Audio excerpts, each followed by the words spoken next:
Hello there, and welcome to the Sleepy Science Channel. Tonight, we are stepping into the jungle, a place where life crowds every branch, every shadow, and every breath of warm air. This is a world shaped by rain and the powerful rhythms of nature, where competition and cooperation are part of daily life, and where survival often depends on creativity. Jungles are not just dense forests. They are complex organic systems. From the rich, dark soil to the sunlit treetops, each level teems with life. In these remarkable ecosystems, movement rarely stops. Growth is constant, and relationships form between the strangest of creatures. From insects to plants, and birds to mammals, the river of life flows as a giant living network. Some lives play out in open daylight. Others remain hidden, revealed only by sound, scent, or faint tracks on the forest floor. Much of what happens here goes unseen, yet it quietly supports the balance of the entire planet. If you enjoy these gentle journeys, I invite you to like, subscribe, or share a thought below. It helps others find their way here too, one sleepy soul at a time. But for now, all you need to do is relax. Let your body soften and allow your breathing to slow. And allow the day to gently fade away as we wander into this remarkable ecosystem together. Let's begin. Jungles cover a relatively small amount of the planet, yet they contain more species than any other ecosystem on land. That magic comes from constant warmth, steady moisture, and layers of habitat stacked like a living high-rise building. Light fades from bright treetops to a dim forest floor, and each layer offers different food, hiding places, and hunting styles. Because seasons are less extreme, plants can grow and fruit across much of the year, so animals can specialize instead of settling for one general menu. Over long stretches of time, that specialization turns into new species. It is not only the number of creatures that is astonishing, it is how tightly they fit together, like puzzle pieces shaped by millions of tiny daily choices. When even one piece shifts, the whole system can change. Some butterflies drink turtle tears, harvesting minerals in an unusual way. It sounds unbelievable until you picture the problem they are solving. Nectar is rich in sugar, but it can be low in minerals that bodies still need. In humid forests, salt can be especially valuable, and butterflies have learned to seek it wherever it appears. Tears are one such source. A turtle resting near water may become a quiet opportunity, and butterflies can gather at its eyes to sip moisture that carries dissolved salts. The turtle is not being hunted. It is being used like a mineral spring with a face. This behavior also shows how life in the jungle is shaped by shortages you would not guess. A creature that looks delicate may spend part of its day searching for chemistry, not flowers. It also creates surprising meetings between species that live in different worlds. A slow reptile becomes part of an insect's nutrition plan, and the forest quietly allows it. Stick insects sway as they walk, copying wind to avoid detection. To understand how clever this is, imagine you are a predator watching a branch. If something moves like a walking creature, you notice it. If it moves like the whole branch is moving, your brain dismisses it as weather. Some stick insects lean into that loophole. Their bodies are long and twig-like, but the real trick is behavior.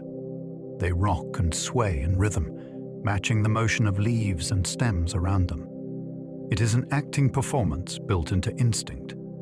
Even their steps can be slow enough to blend into the background of shifting plants. In bright daylight, when shadows and colors make hiding harder, this sway can matter more than any pattern. It is camouflage that happens in time, not just in shape. In a jungle where attention is lethal, Acting ordinary can be the best defense. Many jungle moths use ultrasound tricks to confuse hunting bats. At night, bats often hunt by sound, sending out calls and listening for echoes that reveal flying prey.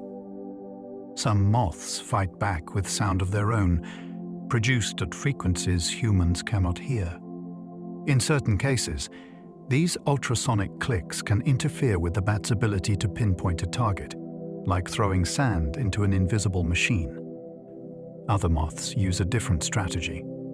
Their clicks can act as a warning, signaling that they taste bad, which may convince a bat to give up. Either way, it is a nighttime arms race carried out in silence to our ears. What makes it thrilling is the speed of it. A bat is making split-second decisions in mid-air. A moth responds instantly, and its survival may depend on timing more than strength. In the jungle sky after dark, sound is a battlefield, and the weapons are too high-pitched for us to notice. Fireflies flash coded signals, and some species mimic to lure victims. To many animals, a firefly's glow is not decoration. It is communication. Different species use different flash patterns, which helps them find the right partner in a crowded, dark forest. You can think of it like a moving constellation with rules, where each blink means something. Then comes the twist. Some fireflies do not play fair. They imitate the signals of other species, and when a hopeful visitor arrives, it becomes a meal. This is not a simple trap. It requires timing, accuracy, and a deep match to another species' code. The result feels like espionage written in light. There is also danger in the system, because a predator that copies signals too well could disrupt mating across a whole area. In the jungle, even romance can become a hunting strategy, and the difference between love and death can be a single blink. Some caterpillars look like snakes, startling predators with fake eyes. A caterpillar is usually soft, slow, and easy to swallow, so it needs a shortcut to safety. Some species create that shortcut by becoming something else for a moment. They may have markings that resemble large eyes, and when threatened, they can pull in the head and puff the body, so the front end looks like a snake's face. For a bird that is about to strike, that sudden change can trigger hesitation, and hesitation can be enough. The caterpillar does not need to win a fight. It only needs to break the predator's confidence. What is fascinating is that the trick works on perception, not on reality. The caterpillar is still a caterpillar. Yet the jungle is full of animals trained by experience, and many have learned that eye spots and broad heads can mean danger. This is survival through theater. The body becomes a costume, and fear becomes a shield. Some jungle spiders make decoy copies of themselves, built from debris. To a hungry bird, a spider on a web can look like an easy snack. Some spiders answer that threat with misdirection.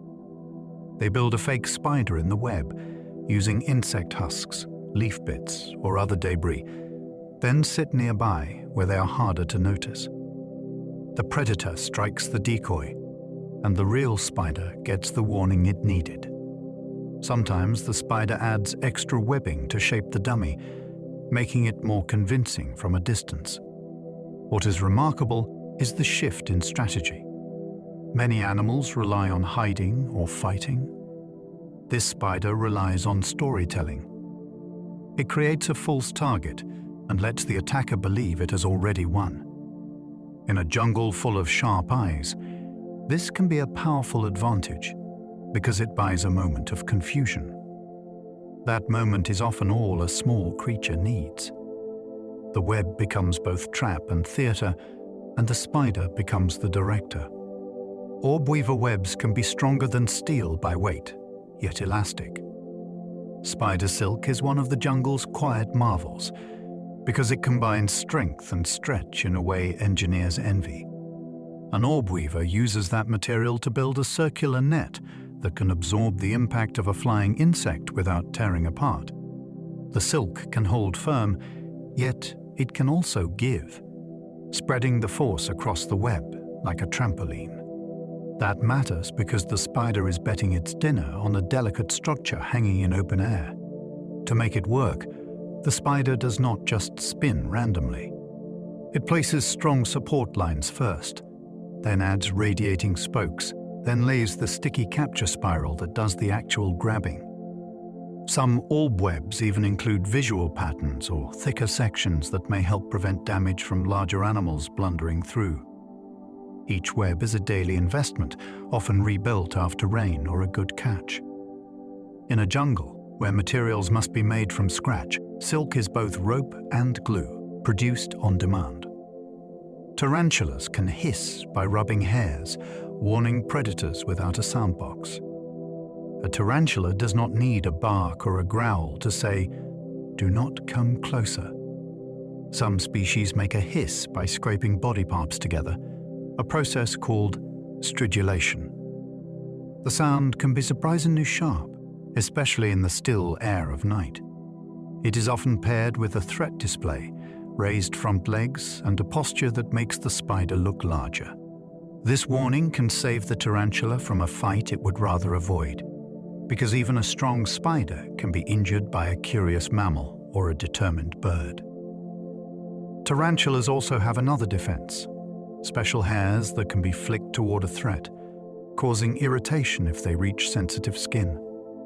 The combination turns the spider into something that is not worth handling. In the jungle, many animals learn through unpleasant experiences. A tarantula's warning is a lesson delivered before contact, and that can be safer for everyone involved. Certain ants explode as a defense, sacrificing themselves to stop attackers. Some ants carry an emergency option that is as dramatic as it sounds. When threatened, they can rupture their own bodies, releasing sticky or irritating substances that can trap enemies or disrupt an attack. It is a final act, and the individual does not survive it. Yet in a colony, the value of one life can be measured against the safety of many. This strategy makes sense when nests are vulnerable or when raids by other insects are common. The explosion creates a living barrier, buying time for nestmates to escape, regroup, or counterattack. It is also a warning to predators. A meal that comes with glue and chemicals may not be worth the trouble. What makes it haunting is the scale of cooperation. The ant is not thinking about heroism. It is following a built-in program shaped by evolution, where self-sacrifice can be a successful trait. In the jungle, defenses can be extreme because the pressure is constant. Bullet ants deliver such painful stings that they can overwhelm trained scientists. The sting is not dangerous for most healthy adults, but the experience can feel huge. People who study insects have compared it to being struck by something hot and sharp that keeps insisting on being noticed. The ant uses this as a serious warning, because its colony forages on the forest floor where curious mammals and careless feet are common threats. When a predator learns that one small bite can ruin the next several hours, it remembers. That memory becomes protection for the entire nest. What makes bullet ants even more fascinating is their confidence. They do not need camouflage, and they do not rely on running away. They rely on persuasion, delivered through chemistry and backed by teamwork. In parts of the Amazon, some cultures include these stings in endurance rituals, which shows how deeply humans have long respected jungle defenses. Army ants surge forward in vast columns, driving hidden prey into view. When an army ant column moves, the forest reacts. Small creatures that would usually hide in leaf litter or crevices suddenly have a fast problem coming their way. The ants do not rely on a single ambush. They rely on numbers and motion, sweeping forward in a wide front, climbing roots, flooding hollows, and poring over fallen logs. For prey, the safest hiding place can become a trap. So many choose the only option left. They run. That panic creates opportunity for other hunters, and the march can reshape the feeding schedule of an entire patch of jungle for a day. The ants themselves are also organized. Different workers take different roles, and the moving mass behaves like one creature with many legs. It is hunting by pressure, not by stealth. In the jungle, even the ground can rise up and chase you. Some birds follow army ants, catching insects, fleeing the swarm. To a skilled bird, an ant raid is not a danger. It is a dinner bell. These birds do not usually eat the ants. Instead, they watch the edges of the moving front, then dart in to grab insects and small animals forced out of hiding. Timing is everything. Move too early and you miss the rush. Move too late and another bird takes the best spots. Some of these followers have learned to read the forest, listening for the faint rustle that signals a raid before it arrives. Others track the commotion of fleeing prey. This is a clever shortcut in a place where food can be scattered and hard to find. Let the ants do the searching, then take advantage of the escape. It also creates tense moments, because many birds gather at once, and they must negotiate space without wasting energy on constant fights. In the rainforest, survival can mean spotting someone else's strategy and riding its wave. Certain scorpions glow under ultraviolet light, still puzzling researchers today. Under normal daylight, many scorpions look like quiet pieces of bark or stone. Under ultraviolet light, some suddenly shine with an eerie blue-green glow. The effect comes from compounds in the outer layer of their exoskeleton, and it is so consistent that people can find scorpions at night using ultraviolet Cree flashlights. The mystery is why the glow exists in the first place. It might be a side effect of hardening the exoskeleton. It might help the scorpion sense ultraviolet levels, which could guide it towards safer shelter, since too much ultraviolet can mean exposure. Some scientists have explored whether it could play a role in communication, but clear answers are still debated. What is certain is the mood it creates. A creature already famous for venom gains a second identity, visible in a spectrum we normally miss. The jungle hides many lives in plain sight.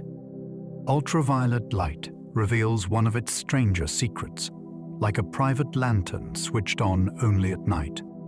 Certain mushrooms glow softly at night, attracting insects to carry spores.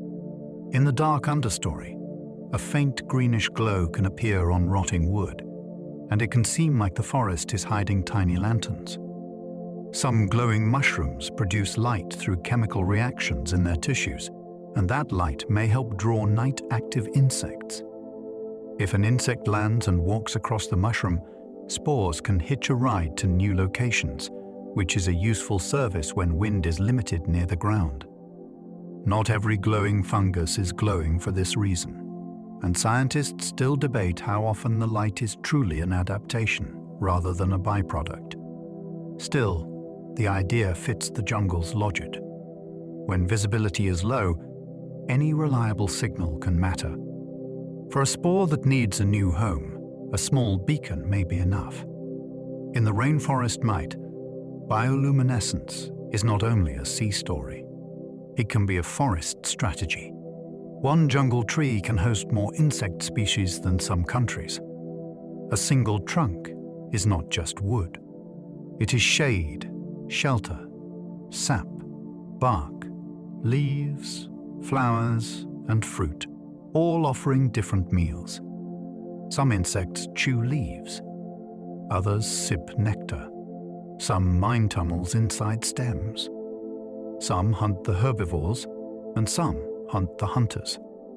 On top of that, every patch of the tree has its own weather. The sunny outer leaves can bake.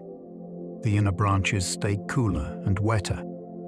Microhabitats like these let closely related species avoid direct competition by living inches apart in different conditions. Then, there are the hitchhikers. Lichens, mosses, and fungi add even more surfaces and hiding places. When you picture biodiversity, it can help to picture one tree as a small city, busy day and night, with countless lives unfolding at once. The jungle canopy is a separate world, with its own predators. Up high, the rules change. Wind is stronger, sunlight is harsher, and meals arrive on schedules set by flowering and fruiting branches. Predators that thrive here often hunt in 3 dimensions, using open air between crowns as their hunting ground. Some watch from perches and strike with sudden speed. Others patrol along branch highways, moving with balance that feels effortless. For prey, safety is not only about hiding, it is also about knowing the map of escape routes, where a leap will land, and which branches can hold weight. Even water behaves differently. Rain hits leaves first, then drips in slow rhythms, creating brief drinking chances for animals that rarely descend. When you imagine a jungle, remember there is a sky forest above the forest, and it has its own drama. Many jungle animals never touch the ground in their whole lives. For them, the forest floor is not home. It is a risky border, full of unfamiliar threats and fewer quick exits.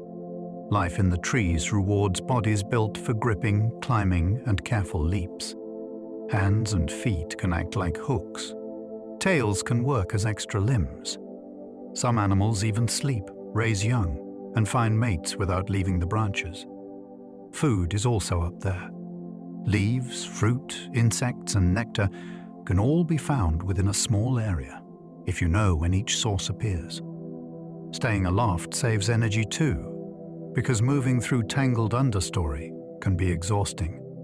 Over generations, that lifestyle shapes instincts as much as muscles.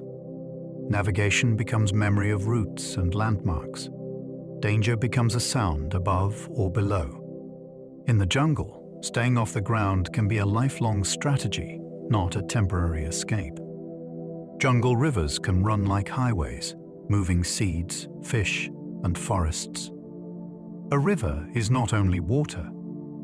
It is a corridor that connects distant places, carrying life and opportunity downstream. Seeds can float for days, reaching new banks where sunlight and fresh soil make growth easier. Fish migrations can spread nutrients because bodies that eat in one place are eventually processed in another. During floods, rivers can spill into surrounding forest, turning trees into temporary islands and creating new feeding grounds. That pulse of water can reset the calendar of the jungle, timing breeding and fruiting in ways that match the flow. Even the shape of the river matters. Curves cut new channels. Old bends become lakes. As those changes happen, the river rearranges the map of habitats, opening paths for some species and closing them for others. In a rainforest, water is movement, and movement is a kind of power.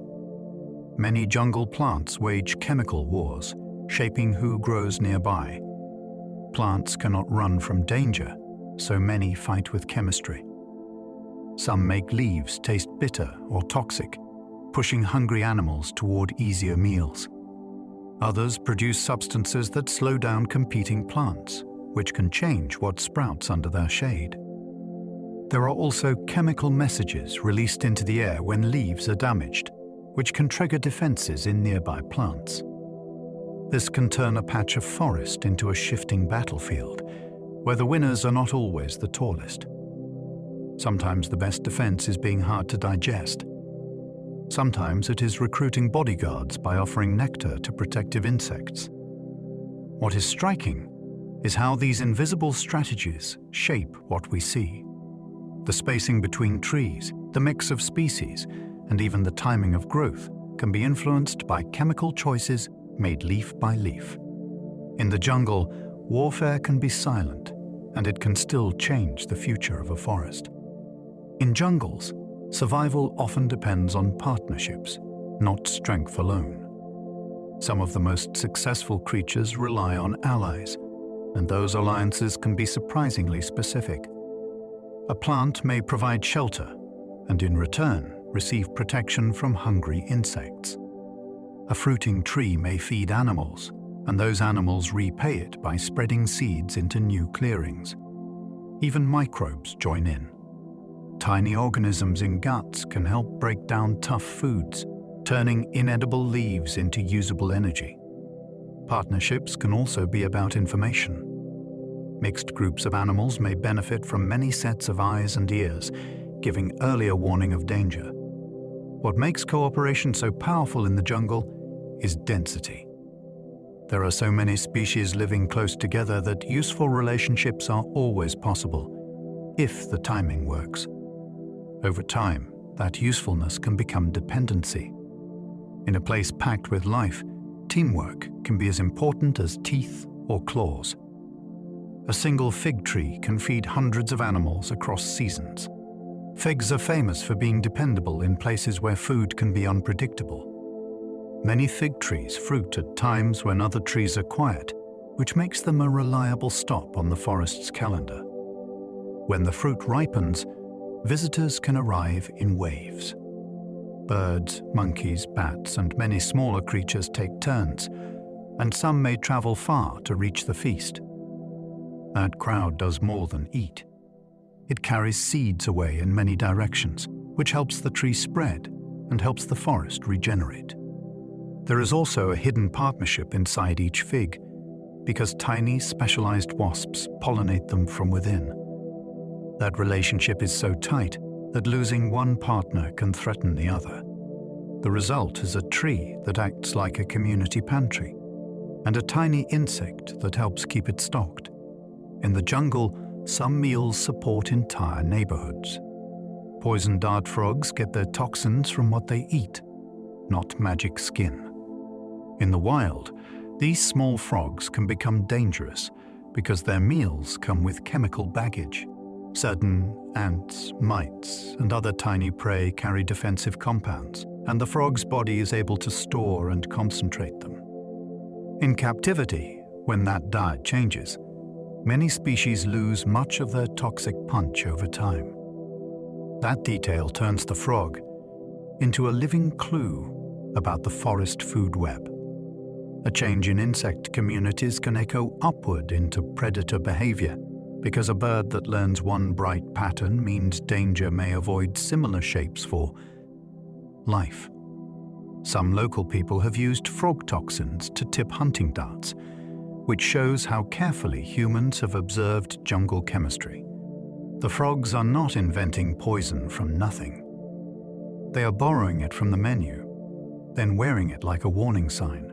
Jaguars bite through skulls, using jaws built for bone-crushing force.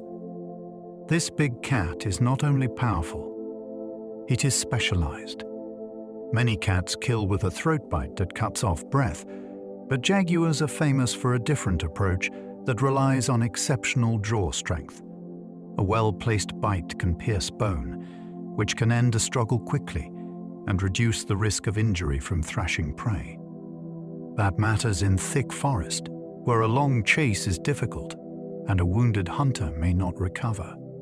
Their stocky build helps too, because they can drag heavy meals through tangled vegetation and up riverbanks. Jaguars also spend time near water, and they are strong swimmers, which opens more hunting options than many people expect from a big cat. In the jungle, brute force is valuable, but precise force can be even more decisive.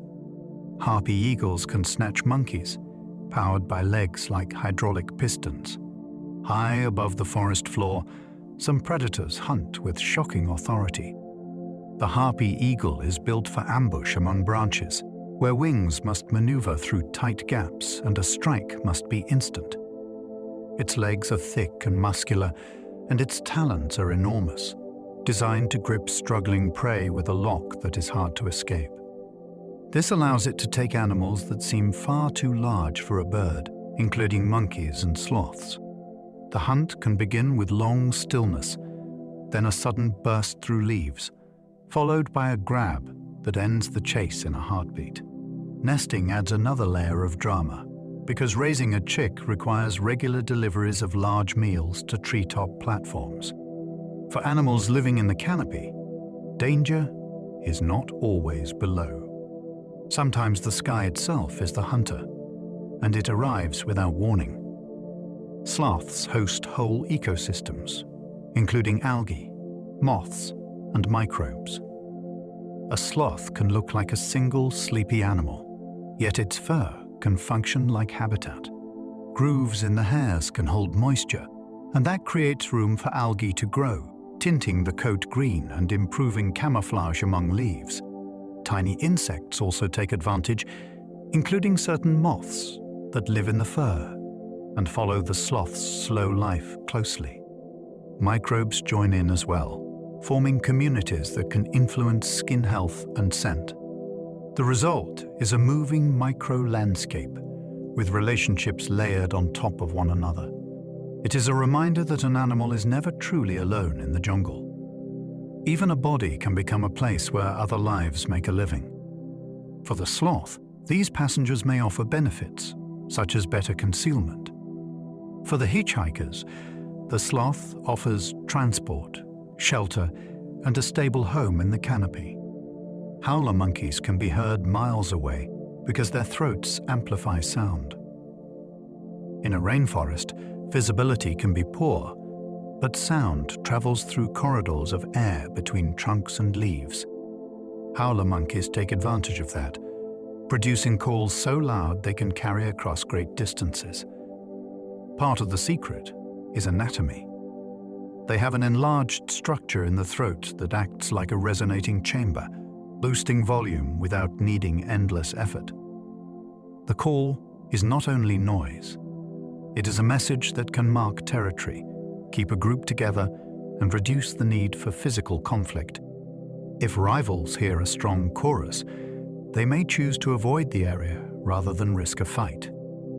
For listeners, the sound can be startling because it feels larger than the animal that makes it. Dawn in the jungle can begin with these voices rolling over the treetops, turning the forest into a vibrating map of who is where and who is willing to defend it. Tapirs spread seeds in their dung, helping forests regrow after storms. A tapir is like a quiet gardener in a heavy body. It eats fruit and other plant matter, then travels through the forest, often along muddy paths and near water. Later, it leaves behind dung packed with seeds, delivered with a ready-made fertilizer bundle. This matters after storms, when trees fall and new sunny gaps appear. Seeds dropped into those openings have a chance to grow fast, and a tapir can deliver a mix of species into exactly the places where seedlings can win the light race. Because tapirs roam over wide areas, they can also move seeds away from the parent tree, which helps young plants avoid the crowd of pests and diseases that gather mere adults. The animal may look solitary and slow, yet its daily routine can shape the next generation of forest. In the jungle, regeneration often depends on travelers with full stomachs. Some jungle fish climb land briefly, breathing air when pools vanish. When rain is steady, water connects everything. When it fades, isolated pools can shrink, warm up, and lose oxygen. In places like that, certain fish have evolved surprising options. Some can gulp air and absorb oxygen through specialized tissues, which buys time when water becomes stale. A few can even wriggle over wet ground for short distances, using fins and body flexing to reach another pool. It is not a long journey.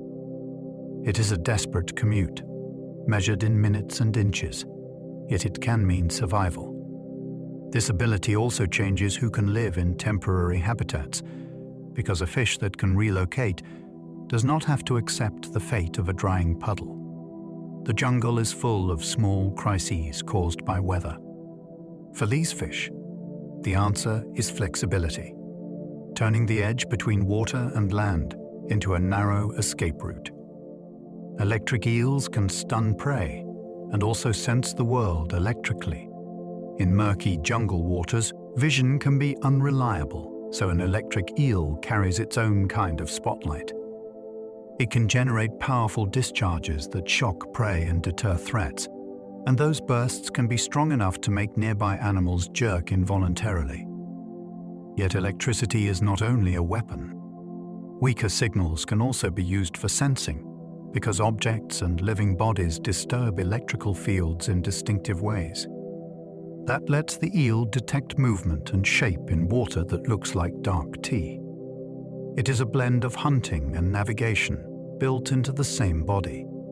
The eel's power comes from stacks of specialized cells that act like living batteries, adding up their small voltages into a meaningful surge. In a jungle river, this is a dramatic advantage. The eel does not need clear water to find a meal. It can feel the world in pulses and turn that sensation into a strike.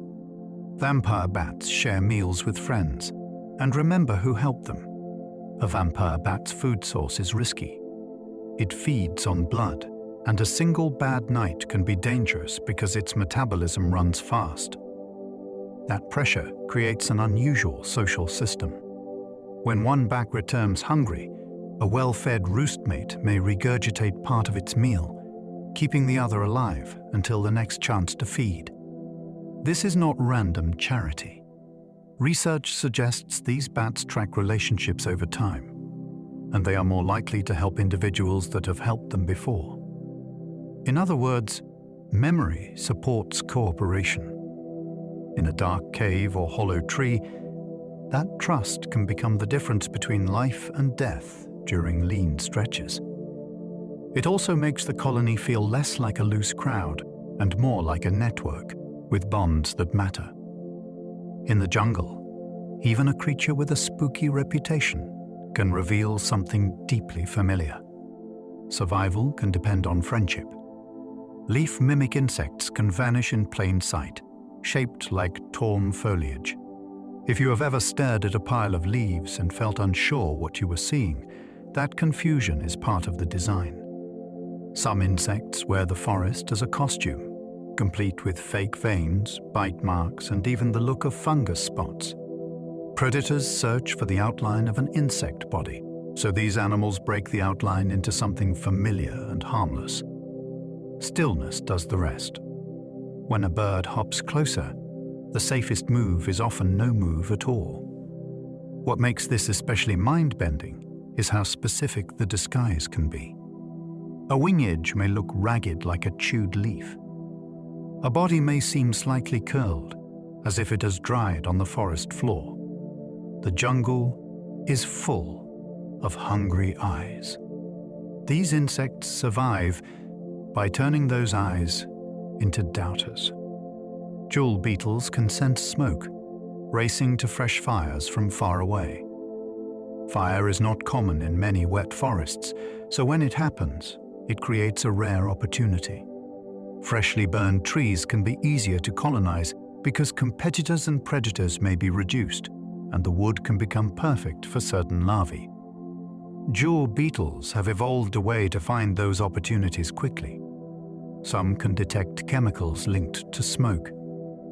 Others may sense heat in ways that guide them toward a burn. When a fire starts, these beetles can arrive fast, sometimes while embers still glow, as if they have been invited. They mate, lay eggs, and their young develop inside wood that has been freshly changed by flames.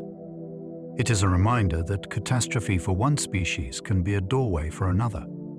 The jungle is not only about avoiding danger, it is also about finding the brief windows when the rules shift, then moving in before the window closes. Dung beetles navigate by the Milky Way, rolling food in straight lines. A dung beetle's prize is worth stealing, so speed and direction matter. After shaping a ball, it often tries to roll away from the crowd as directly as possible, because wandering increases the chance of being robbed. Some species solve this with celestial navigation. On clear nights, they can use the glow of the Milky Way as a guiding band in the sky, helping them keep a straight course. That is astonishing on its own, but it is even more striking when you remember the beetle's size. It is a small brain reading a vast pattern overhead. When the sky is cloudy, the beetles may struggle more, which shows the navigation is real and useful. In the jungle, where landmarks can be confusing at ground level, the sky can become a map. A creature pushing a scrap of food can still be guided by the galaxy. Mosquitoes track carbon dioxide plumes, following breath like a scent trail. To a mosquito, a living animal announces itself with every exhale. Carbon dioxide spreads through the air in drifting streams, and mosquitoes can detect those streams and move upwind toward the source. Heat and skin odors can add extra guidance, but breath is often the first clue that says something alive is nearby. This is why one person can seem invisible while another is targeted. The strength of the plume, the surrounding airflow, and even where you are standing can change how easy you are to find. In dense forest, air can pool and swirl, which creates pockets where a mosquito suddenly appears as if from nowhere. The behavior can feel personal, yet it is chemistry and navigation working together. In the jungle, many hunters use claws, speed, or venom. Mosquitoes use your own breathing as a beacon, and they are very good at reading it. Most jungle nutrients live in life itself, not in the soil. In many rainforests, the ground looks rich, but it often behaves like a thin wallet. Heavy rain can wash minerals downward, and heat speeds up the breakdown of anything that lands. So the forest keeps its wealth moving, held in leaves, bark, insects, and living roots that grab resources the moment they appear. When a leaf falls, it is not a slow gift to the earth. It is a brief opportunity, and countless mouths and microbes rush in. Roots near the surface are ready to drink in released nutrients before they vanish. This creates a system that feels almost breath-like. Food becomes growth. Growth becomes food again. It is one reason jungles can look endlessly lush while standing on soils that would disappoint a farmer. The abundance is real. It is just stored in motion. Dead leaves are recycled fast because fungi and insects work non-stop. A fallen leaf in the jungle does not get a long retirement. Within hours, it can be softened by moisture, punctured by tiny jaws, and threaded with fungal strands that slip into its tissues. Beetles, termites, and other shredders break it into smaller pieces, which makes even more surface area for microbes to finish the job. This is not a quiet process. It is a bustling industry, happening at ankle level, day and night. The speed matters. Quick recycling keeps nutrients close to the surface where plants can reach them, and it prevents the forest floor from being buried under years of litter. It also shapes who can live there, because creatures that specialize in decay have steady work and steady meals. In a jungle, death is not a pause. It is a fast handoff, passing energy along like a torch. Termites build towering mounds that control heat like living air conditioners. From the outside, a termite mound can look like a strange sculpture rising from the earth. Inside, it is engineered for airflow. Tiny tunnels and chambers guide moving air, helping regulate temperature and moisture so the colony can survive brutal swings between hot afternoons and crowed. Cooler lights. This matters because many termites depend on delicate partners, including microbes that help them process tough plant material. The mound keeps conditions stable enough for that hidden teamwork to function. Some mounds even have separate zones for nurseries, food processing, and waste, arranged to keep the colony healthy. Over years, the structure can grow into something taller than a person, built grain by grain. It is a reminder that complex architecture does not require blueprints. In the jungle, instinct and teamwork can produce climate control, using nothing but soil, saliva, and time. Some jungle snakes sense warm bodies using heat-detecting pits. Imagine hunting in near darkness, when leaves hide movement and sound can be unreliable. Some snakes solve that problem with special pit organs that detect infrared radiation, which is heat given off by warm animals. This lets them form a kind of thermal map, so a mouse or bird becomes a glowing target, even when it is still. The sense works at close range, where a careful strike matters most. In a dense forest, that advantage can decide whether a predator eats or goes hungry. It also shapes behavior. A snake can remain motionless for long periods, waiting for the moment a warm body passes within reach. For prey, camouflage may fail if it only fools eyes. Heat is harder to hide. This ability feels almost like science fiction, yet it is built from biology, tuned by natural selection, and used with quiet patience on jungle nights. Leafcutter ants farm fungus, feeding a city that can fill a tree. They do not eat the leaves they cut. They carry them home as crop material, chewing the fragments into a pulp that becomes food for their fungus gardens. The fungus then becomes food for the colony, and the colony can be enormous, with millions of workers. There are caretakers that weed out unwanted molds. There are foragers that scout new plants. There are defenders that protect the moving lines of leaf carriers. Even waste has a system, kept away from the gardens like a strict sanitation rule. What makes this so fascinating is the planning hidden inside it. The ants are not thinking about agriculture like humans do, yet their collective behavior produces something that looks like farming, food storage, and city logistics. In the jungle, small bodies can build very large solutions. Some orchids trick insects with perfume, no nectar required. These flowers can offer a scent that feels irresistible to certain pollinators, even when there is no sugary reward waiting. The insect arrives expecting a meal and instead becomes a courier for pollen. Sometimes the trick is even more specific. The scent can mimic signals that insects use to find partners, which pulls them in with the wrong kind of hope. The flower's shape then guides where the insect lands and where the pollen sticks. This is not cruelty. It is evolutionary bargaining.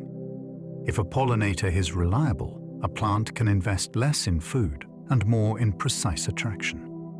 That choice can shape the entire look of a flower, from its colors to its curves.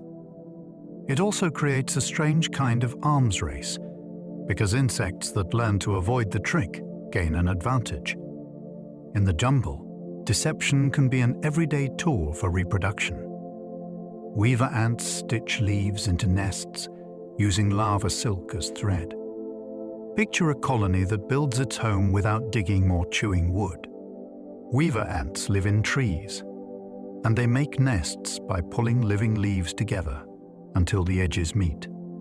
Then they use their own young as tools. Workers carry larvae in their jaws and gently press them along the seams, prompting the larvae to release silk that glues the leaves into a sealed chamber. It is a stunning blend of architecture and childcare, where the nursery helps build the nursery. These nests can be large, and they can host busy networks of tunnels and rooms made from green walls. The ants defend their territory fiercely, which can influence the whole neighborhood of plants and insects around them. For a tree, hosting them can mean fewer leaf-eating pests. For the ants, the tree becomes a high rise with fresh air, steady food sources, and escape routes through branches. It is construction that is alive from start to finish. Trapjaw ants snap shut faster than blinking, launching themselves backward. These ants carry jaws like spring-loaded bear traps, held open under tension until a trigger is hit. When the jaws release, they slam shut at astonishing speed. Sometimes that snap catches prey. Sometimes it becomes a stunt. If danger comes too close, the ant can fire its jaws against the ground or a branch and fling itself away like a tiny catapult. In the jungle, where ambushes happen in leaf litter and along bark, that sudden leap can be the difference between escape and being eaten. The behavior feels like a superhero move, yet it is a simple mechanical trick built from muscle, cuticle, and clever design. It also changes how the ant moves through the world. It can patrol risky surfaces and still have an emergency exit stored in its own face. The jungle rewards animals that can turn their bodies into tools. Jungle centipedes can hunt small vertebrates, not just insects. It is easy to imagine a centipede as a simple bug eater, but some of the large tropical species are serious predators. They move with unsettling speed, and they are armed with modified front legs that inject venom. In the chaos of leaf litter, that can be enough to bring down prey you would not expect, including small lizards, frogs, or even young mice. The centipede's many legs help it grip and control struggling animals, and its flat body lets it slip under bark or between roots where prey might hide. This makes it a stealth hunter in a crowded world, using surprise and precision rather than size. For the jungle, it is a reminder that danger does not always come from the biggest animals. Some of the most intense predation happens close to the ground, in the dark spaces beneath fallen leaves, where encounters are sudden and the winner is decided in seconds. Some frogs use sticky pads to climb glass-smooth leaves in rain. Rain turns the jungle into a place where every surface is slick, yet many frogs move confidently across wet leaves as if they have invisible gloves. Their toe pads are not just sticky in a simple way. They use a mix of soft tissue, fine surface patterns, and a thin layer of mucus that helps create grip even when water is present. It is a delicate balance. Too much liquid and you slide. Too little and you cannot form a good seal. These frogs can scale broad leaves, hang beneath branches, and land on vertical stems that would defeat most animals. The advantage is huge. It opens access to insects that rest high above the ground, and it offers safer sleeping sites away from many predators. It also means their world includes the undersides of leaves, a hidden ceiling where tiny raindrops tremble like beads. In a rainforest, climbing is not only about strength. It is about surface science, performed by a creature light enough to trust a single toe. Tree frogs can freeze briefly in cold snaps, then recover quickly. Not every jungle night is warm. In higher forests, or during unusual weather, temperatures can drop enough to threaten small bodies. Some frogs have evolved a remarkable survival response, allowing parts of their body water to freeze while protecting vital cells from damage. They manage this with chemistry, using natural compounds that help limit ice formation where it would be most harmful. When conditions improve, they thaw and resume life as if waking from an extreme pause. This is not a casual trick. Freezing can be dangerous, and it requires precise control to avoid injury. Yet for a frog that cannot migrate far or burrow deeply, it can be a life-saving option. It also changes how we think about the jungle, because we often imagine it as endlessly stable. In reality, there are surprises, and some animals carry their own emergency plan inside their blood. It is resilience written into a heartbeat. Many jungle birds eat clay, which helps neutralize plant toxins. Along certain rainforest rivers, you can see a scene that feels like a festival, bright parrots and other birds gathering at exposed clay banks. They are not there for grit, and they are not mistaken. Many jungle plants defend their seeds and fruit with bitter chemicals, and animals that eat widely need a way to cope. Clay can bind some of those compounds in the gut, which may reduce how much reaches the bloodstream. It can also provide minerals that are scarce in a fruit-heavy diet, which matters during nesting when bodies are under extra strain. The timing can be telling. Flocks may visit most when particular fruits are in season, as if the menu and the medicine are linked. The clay bank becomes a shared pharmacy, and the forest's chemical arms race leaves its mark on daily routines. Toucan bills are light but strong, built like biological foam beams. A toucan's bill looks impossibly large, yet it does not weigh the bird down the way you would expect. Inside, the structure is more like a lattice, a network of support that keeps it stiff while staying lightweight. This allows the bill to act like a long-reach tool, letting the bird pluck fruit from thin branches that might not hold its full weight. It can also help with peeling and manipulating food, turning a meal into a careful handling job rather than a wrestling match. The bill even plays a role in heat control, because blood flow can move warmth into or out of it, like a built-in radiator. That matters in a hot canopy where overheating is a real risk. When you see a toucan, you are seeing engineering shaped by the jungle's demands: reach, diet, and temperature, all solved in one bold design. Hummingbirds can enter torpor, lowering energy use when food runs short. These tiny birds live at a frantic pace, burning fuel so fast that a missed meal can matter. Nectar is not guaranteed, especially after heavy rain or a day when flowers are quiet. Some hummingbirds respond with torpor, a controlled shutdown that lowers body temperature and slows heart rate to save energy. It is not sleep in the ordinary sense. It is a calculated pause, like turning down the lights in a house to stretch the power supply. When dawn arrives and feeding becomes possible again, the bird warms back up and returns to its normal high-speed life. This ability widens where hummingbirds can survive, including cooler forest edges and higher elevations where nights bite harder. It also adds drama to their daily story. A creature that seems made of constant motion carries an emergency calm within, ready to deploy when sugar becomes scarce. Some jungle owls hunt by sound alone, striking in near darkness. In thick forest at night, leaves can hide everything that matters, and moonlight may never reach the floor. Many owls handle this by building a map from sound. Their ears are often placed unevenly, which helps them pinpoint direction and distance with startling accuracy. A mouse rustling leaf litter becomes a set of clues.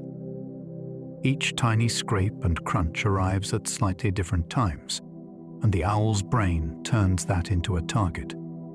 Some species can strike through cover, hitting prey they never truly saw. Soft-edged feathers help too, because silent flight keeps the hunter from announcing itself. The moment of attack can be sudden, a drop from a branch into darkness, guided by nothing but listening. It feels like magic until you remember it is physics and anatomy working together. In a jungle, eyesight is only one option. For owls, hearing can be the main road to dinner. Antbirds can defend territories with duets, coordinating like a single mind. Territory in a rainforest is not a line on a map. It is food, nesting sites, and safety, and it can be worth arguing over. Some antbirds use duets to do that arguing, with two birds timing their calls so tightly it can sound like one complex voice. The coordination matters because it sends a message of unity. A rival hears not only that the space is occupied, but that a pair is bonded and alert. This can reduce the need for physical fights, which are costly in a place where injuries heal slowly and predators watch for weakness. Duets also help partners stay connected in dense vegetation, where losing sight of each other is easy. The song becomes a moving tether, pulled tight across branches and shadows. To a human ear, it can sound like music. To another antbird, it is a warning sign, a relationship on display, and a claim backed by teamwork. Certain parrots learn local calls, creating regional dialects in the same species. Parrots do not only inherit their sounds. They can learn them, and in some places that learning creates accents that change from region to region. A flock in one valley may use a call pattern that is slightly different from a flock across a ridge, even when the birds are otherwise the same species. Young parrots pick up the local style by listening, and fitting in can matter for finding mates and staying accepted in social groups. This is culture in the animal sense, information passed through learning rather than genes. It also means that when habitats are fragmented, these traditions can fade because groups become isolated or reduced. To hear a parrot dialect is to hear history, a record of who has been living together and for how long. In a jungle, sound carries identity.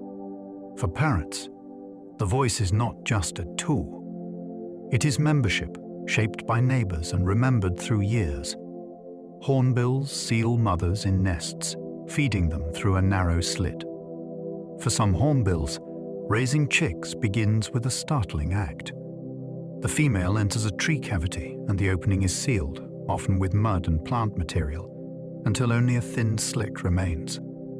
She stays inside for weeks, sometimes longer, protected from many predators while she molts and later cares for the growing chick. The male becomes the lifeline. He brings food again and again, passing it through the slit with careful precision. This strategy turns a vulnerable nest into a fortress, but it also demands trust and relentless effort. If the provider fails, the risk is severe. The payoff is safer young in a forest full of mest raiders. When the chick is older, the sealed wall may be broken and rebuilt, shifting the job as needs change. It is family life shaped by danger, and by the simple fact that a hollow tree can become a castle if you know how to close the door. Jungle woodpeckers can drum coded rhythms, sending messages through the trees. In dense vegetation, a shout can be muffled quickly, but vibration can travel cleanly through wood. Woodpeckers exploit that by drumming on trunks and branches, producing patterns that carry information. The sound is not random hammering. Many species have a signature rhythm, and it can function like a name tag that says who is calling and what space they claim. Drumming can also replace singing when the bird wants volume, without exposing its exact location for too long. Some choose resonant surfaces that amplify the beat, turning a hollow limb into a loudspeaker. The result is communication that feels like percussion in a living concert hall. It also affects the forest itself. Drumming can influence where rivals settle and where mates gather, shaping the bird community through sound. In the jungle, trees are not only shelter, they are instruments, and some birds know exactly how to play them. Some birds use ants as medicine, wiping them on feathers for chemicals. This behavior is called anting, and it looks almost like a strange grooming ritual. A bird may pick up an ant and rub it through its feathers, or it may spread its wings and let ants crawl over its body. Many ants produce defensive chemicals, and those substances can help deter parasites such as mites or lice. In effect, the bird is borrowing the ant's weapons for personal hygiene. It is not always comfortable, and some birds seem quite focused during the process, as if they are following a practiced routine. The choice of ant can matter too, because different species produce different compounds. In the humid rainforest, parasites thrive, so anything that reduces itch and infestation can be valuable. Anting also hints at a wider truth. Animals do not only fight with teeth and claws. They can also manage health with clever tools from the environment. In the jungle, a pharmacy can be walking underfoot, and birds sometimes make use of it, one ant at a time. Many jungle bats pollinate flowers at night, replacing bees after sunset. When daylight fades, many flowers close their doors, but others are timed for the night shift. Bat-pollinated blooms often open wide and sturdy, with strong scents that travel in dark air. Nectar can be abundant, because bats are larger visitors with high energy demands. As a bat feeds, pollen dusts its face and fur, then rides along to the next flower like a glowing promise of reproduction. This is not a minor service. In some forests, bats help pollinate trees and plants that people also rely on, and their nightly roots can connect distant patches of habitat. The partnership shapes both sides. Flowers evolve to be accessible to bats, and bats learn dependable feeding circuits that can last for years. It is easy to imagine pollination as a daytime story, full of bees and butterflies. In the jungle, it continues after dark, powered by wings that rarely see the sun. Bats can spread seeds across clearings, restarting forests after logging. After trees are cut or storms open a gap, the hardest part of recovery is getting new plants into the empty space. Many jungle bats help solve that. They eat fruit on the wing, then carry seeds away from the parent tree, often dropping them over clearings while commuting between feeding and roosting sites. Because bats can travel farther than many ground animals, they can deliver seeds to places that would otherwise stay bare for years. Some seeds land with a ready starter kit, because droppings add nutrients and moisture-holding material. This quiet delivery service is especially important at night, when fewer fruit eaters are active. Over time, scattered seedlings can become shade, then shrubs, then young trees, and eventually a layered forest again. In that way, a bat's nightly route can become the first draft of a future jungle. Some jungle flowers open only at night, timed for bat visitors. A daytime flower can spend its resources on color, because bees and birds often hunt by sight. A night flower plays a different game. Many open after dusk, when cooler air holds scent longer, and when bats begin their feeding circuits. These blooms are often pale, which makes them easier to notice in low light, and they may be shaped like open bowls or sturdy tubes that can handle a fast, hovering gaff. Visitor.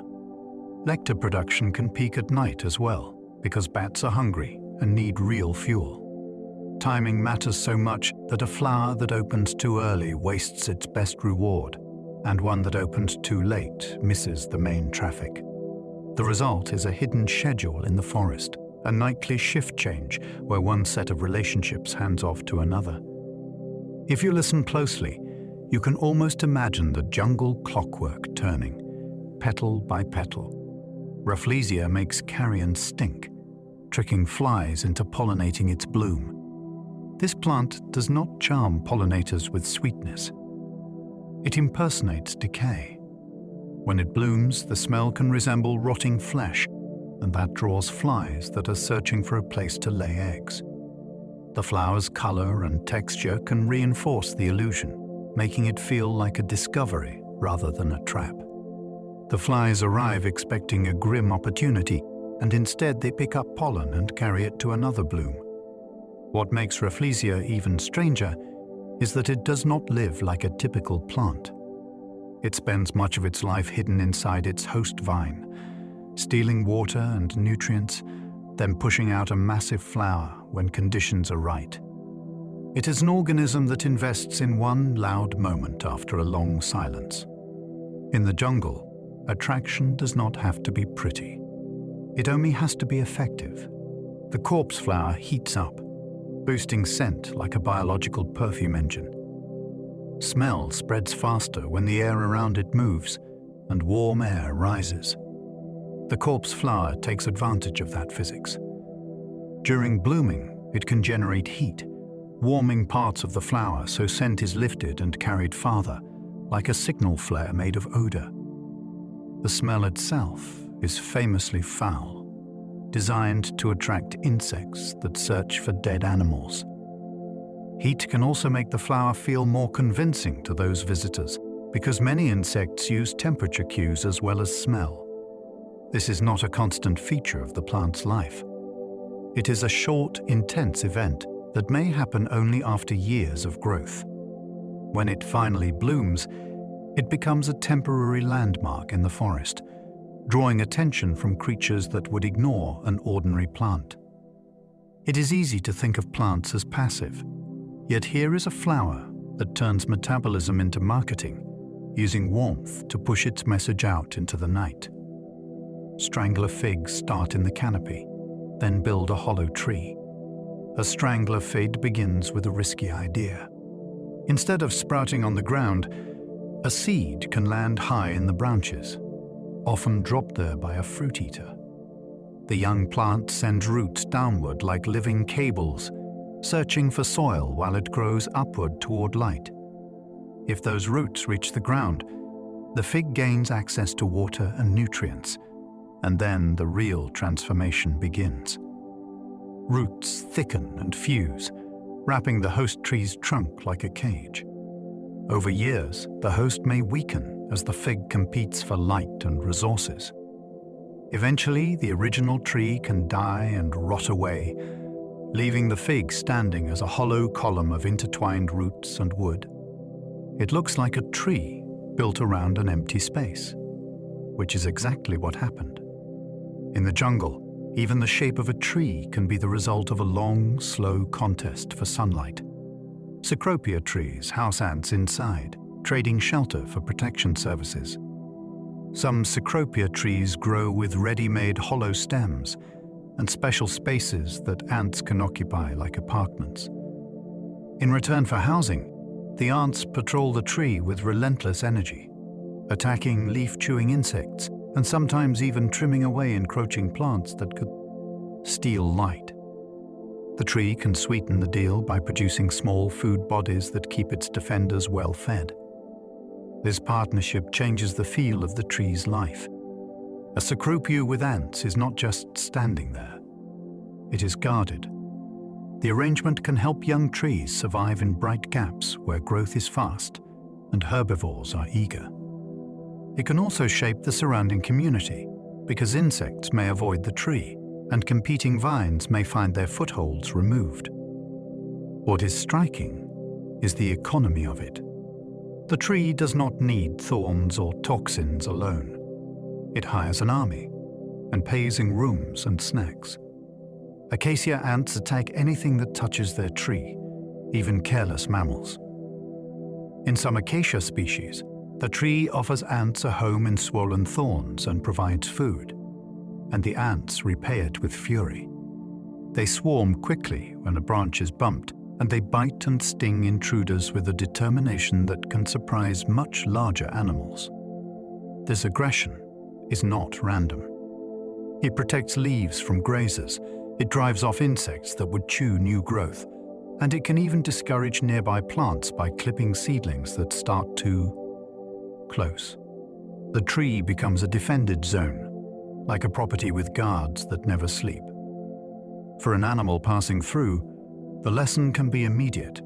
Touch this tree, and you pay for it. For the acacia, the benefit is long-term. More leaves kept, more photosynthesis, more chances to flower and set seed. The partnership is so tight that if one side disappears, the other often struggles. In the jungle, security can be outsourced, and the payment can be sugar. Pitcher plants drown insects, then digest them for precious nitrogen.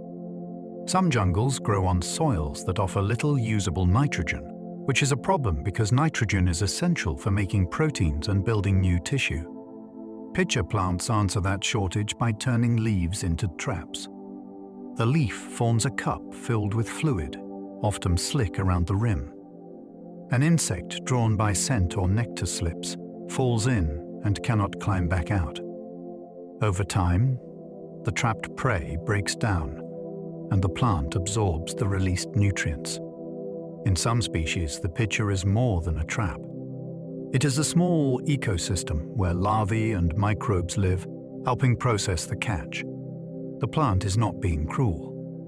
It is being practical in a place where the usual diet, sunlight and water, is not enough. This strategy also flips the usual story of predator and prey.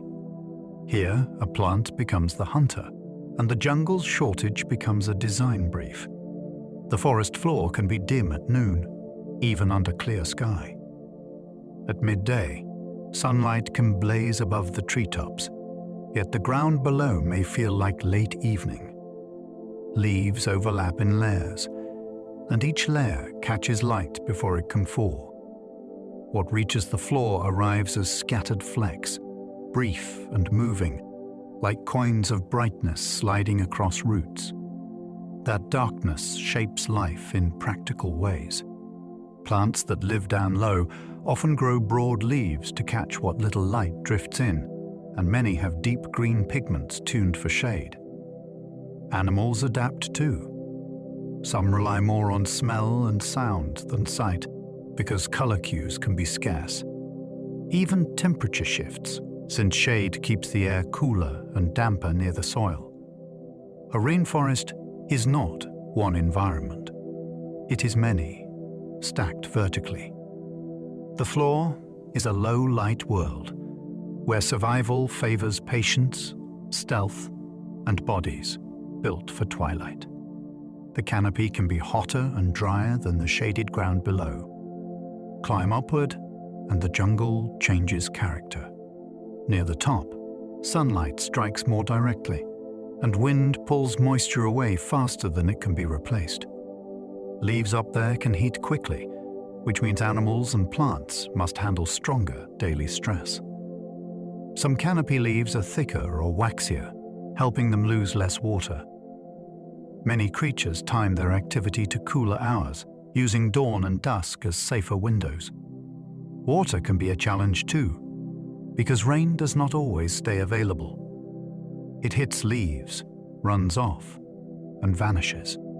So canopy life often depends on clever storage, like pockets formed by plants or small pools held in natural creases. This contrast between roof and floor creates a dramatic set of choices. You can live in brighter abundance with harsher conditions, or in darker safety with fewer resources. The canopy rewards those that can manage heat, thirst, and exposure. Vines called lianas can strangle trees, stealing light by climbing faster.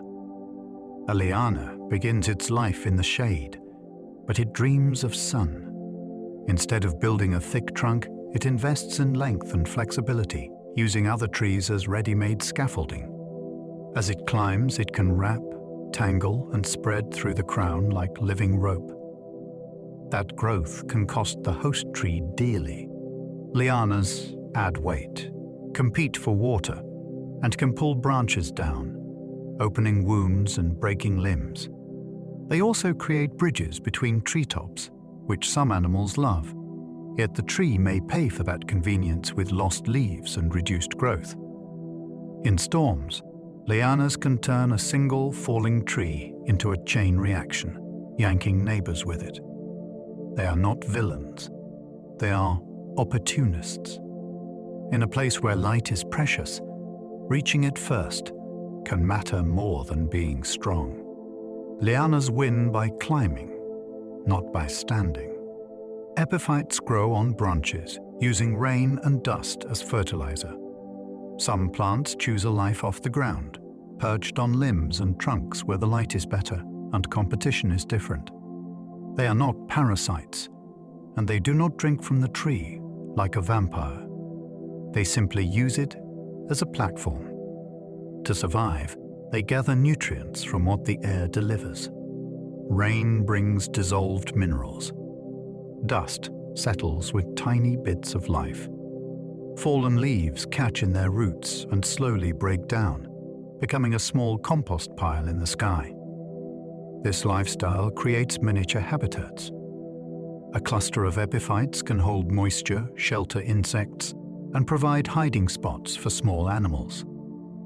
It also changes the branch itself, adding weight and texture and creating new surfaces where seeds can lodge. When you look up into rainforest crowns, you are often seeing gardens suspended above the ground, fed by weather and patience rather than soil. Bromeliads hold tiny ponds, raising tadpoles high in the trees. Some bromeliads form a rosette of leaves that cups water like a natural bowl. After rain, those bowls become small pools, and they can stay wet long after the ground has dried. That water invites life. Insects lay eggs there. Tiny predators lurk there. Some frogs choose these pools as nurseries, placing tadpoles where fish cannot reach them. The parent may even return to care for them, bringing food or topping up water when conditions shrink. Each bromeliad pool becomes a private world with its own food chain, cycling nutrients inside a space no bigger than a mug. It is an elegant solution to a crowded jungle. When the forest floor is risky, the canopy offers safe pockets, and bromeliads provide them ready-made. It is one of the jungle's most surprising pieces of architecture, a nursery built from leaves, rain, and time. Sundus trap prey with glue, then curl slowly like a closing hand.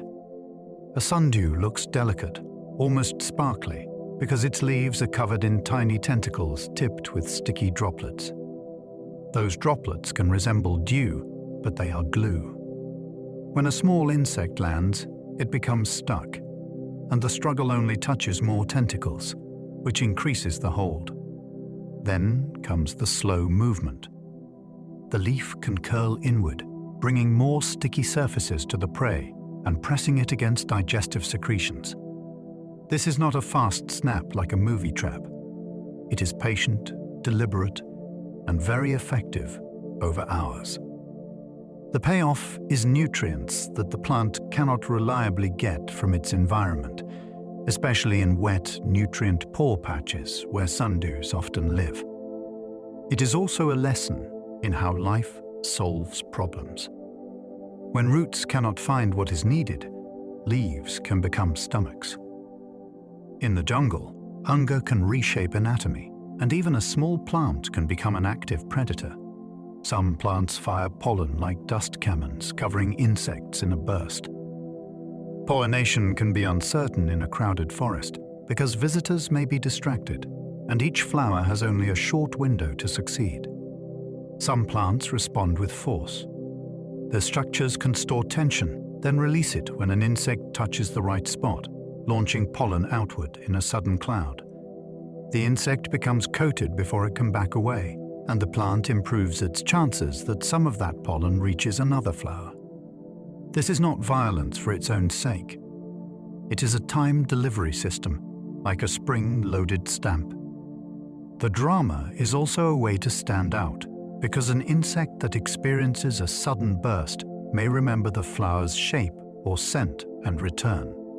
In a jungle where thousands of blooms compete for attention, memorable mechanics can matter. It is easy to think of plants as still, yet here is a flower that acts, choosing a moment, then firing its message into the air. Jungle trees can talk through chemicals, warning neighbors about hungry insects. When a caterpillar starts chewing, a tree does not have to suffer in silence. Many plants release airborne chemicals from damaged leaves, and those signals can prime nearby plants to raise their defenses before the insects arrive. Some trees respond by toughening leaves or shifting leaf chemistry, so the next bite is less rewarding. The message can also travel in another direction, toward helpful bodyguards. Certain scents can attract predators and parasitoid wasps that hunt leaf eaters, turning the plant's distress into a call for backup. This is not speech, and it is not intent in the human sense. It is chemistry shaped by survival, repeated over countless generations until it works. The astonishing part is the timing. A forest can change its flavor within hours because one plant's trouble becomes a neighborhood alert. In the jungle, the air itself can carry warnings. Mycorrhizal fungi trade nutrients with roots, acting like underground merchants. Beneath your feet, fine fungal threads can connect to plant roots and stretch far beyond them, exploring soil in a way roots alone cannot. The plant offers sugars made from sunlight, and the fungus returns the favor by delivering scarce nutrients and water it gathers from tiny pores. It is a trade, and it can shape who thrives.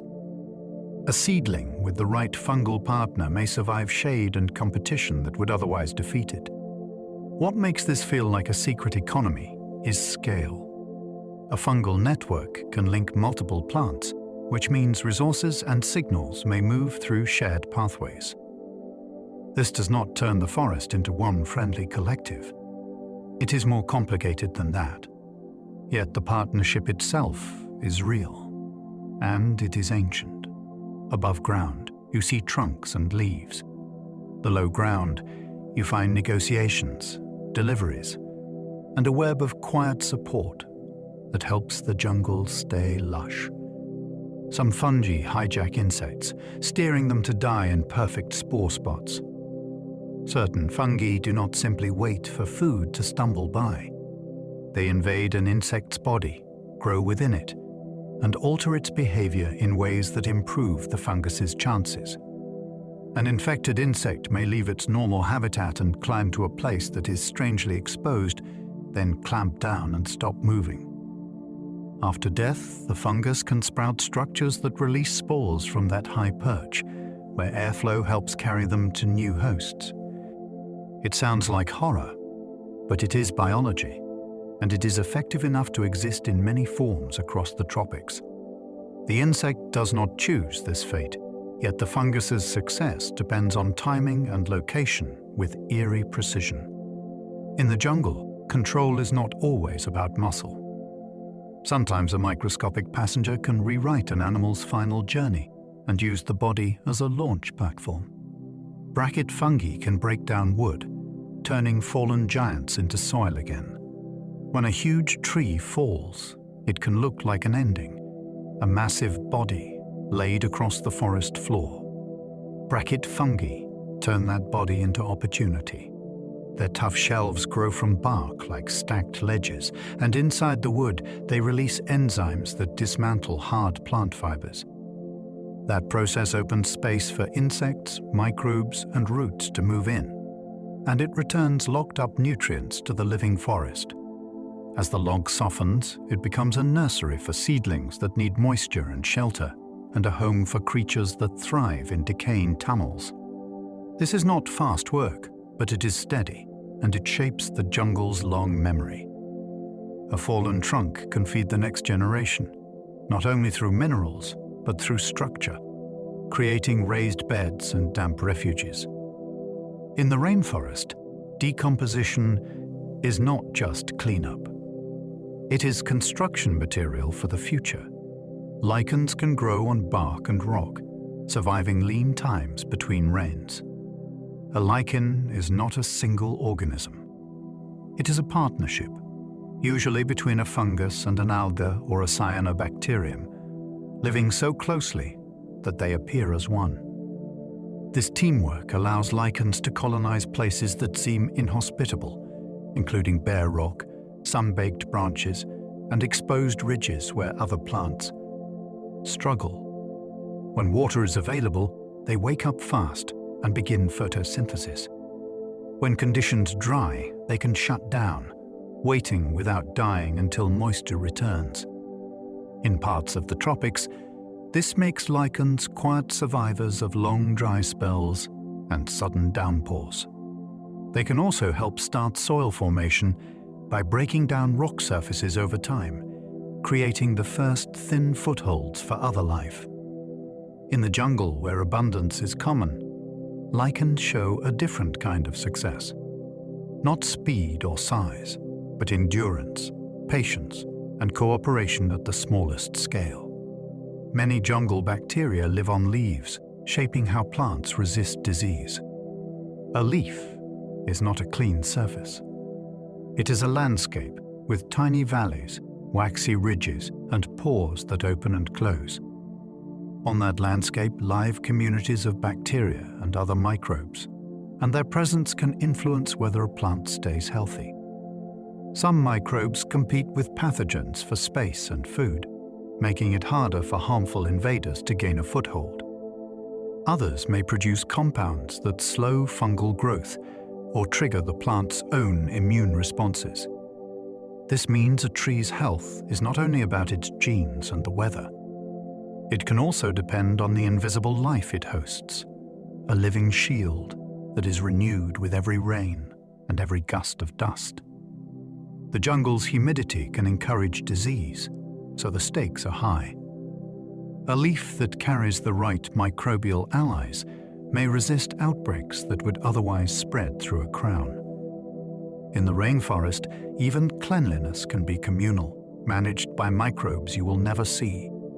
A handful of soil can hold more species than a rainforest trail. It is easy to think the jungle's diversity is mostly in birds, frogs, and bright insects. Yet underfoot, the numbers can become almost absurd.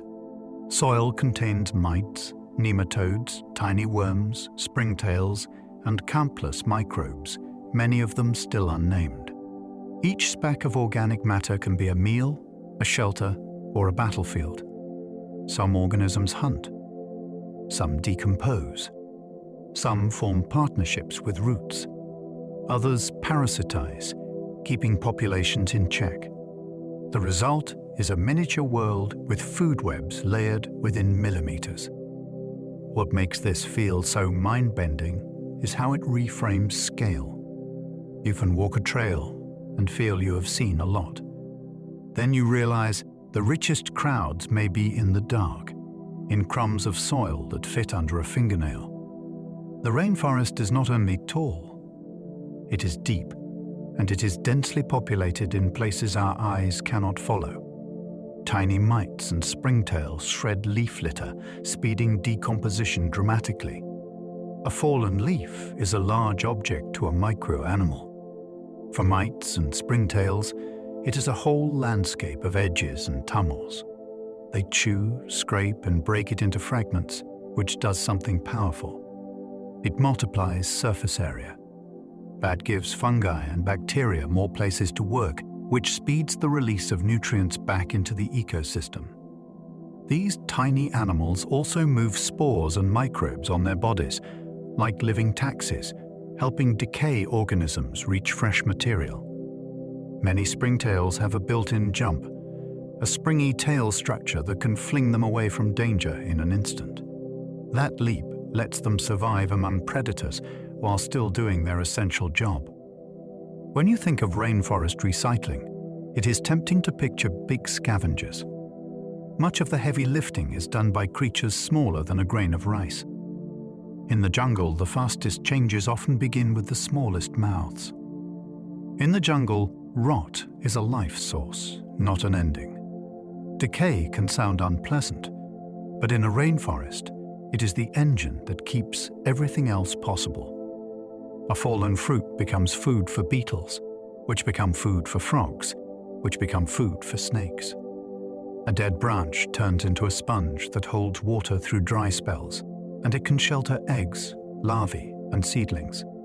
Even the smell of decomposition can guide animals to meals, and guide plants and fungi to places where nutrients are available.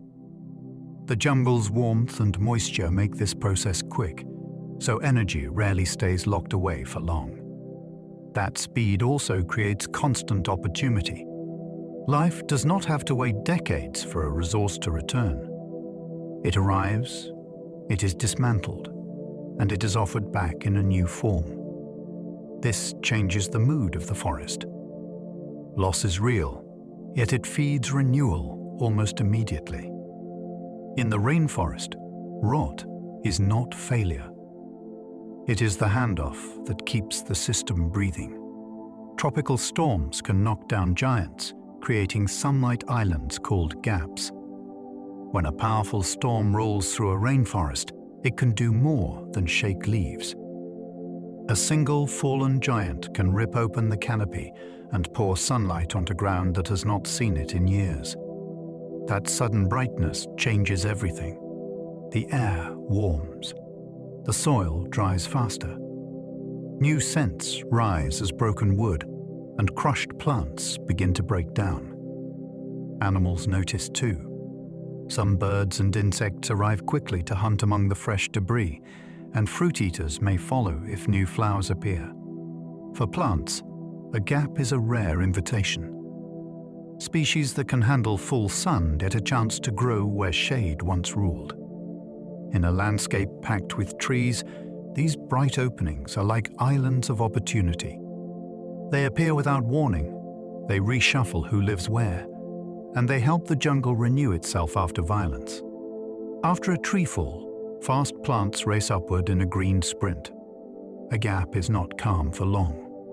Within days, new shoots can push up, and within weeks, the open space can begin to blur with green.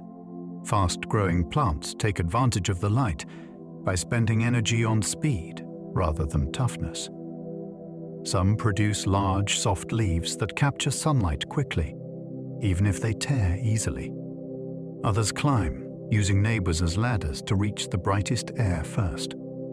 The race is not only between plants, it is also against time. As the space fills, shade returns, and slow-growing seedlings lose their moment. That urgency creates a dramatic rhythm in the rainforest, long periods of dim stability, followed by bursts of rapid change. If you could watch a gap from above, it would look like a time-lapse of ambition.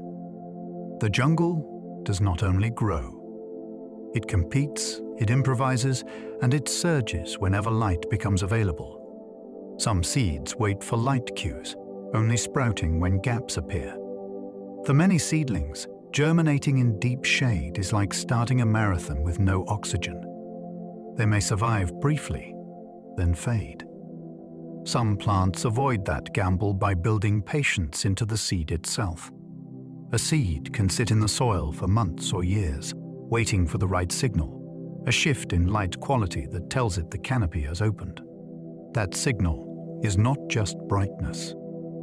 Leaves filter sunlight in a particular way, so the color mix changes when open sky is present. When the cue arrives, the seed wakes up, and it tries to grow fast enough to claim the gap before it closes.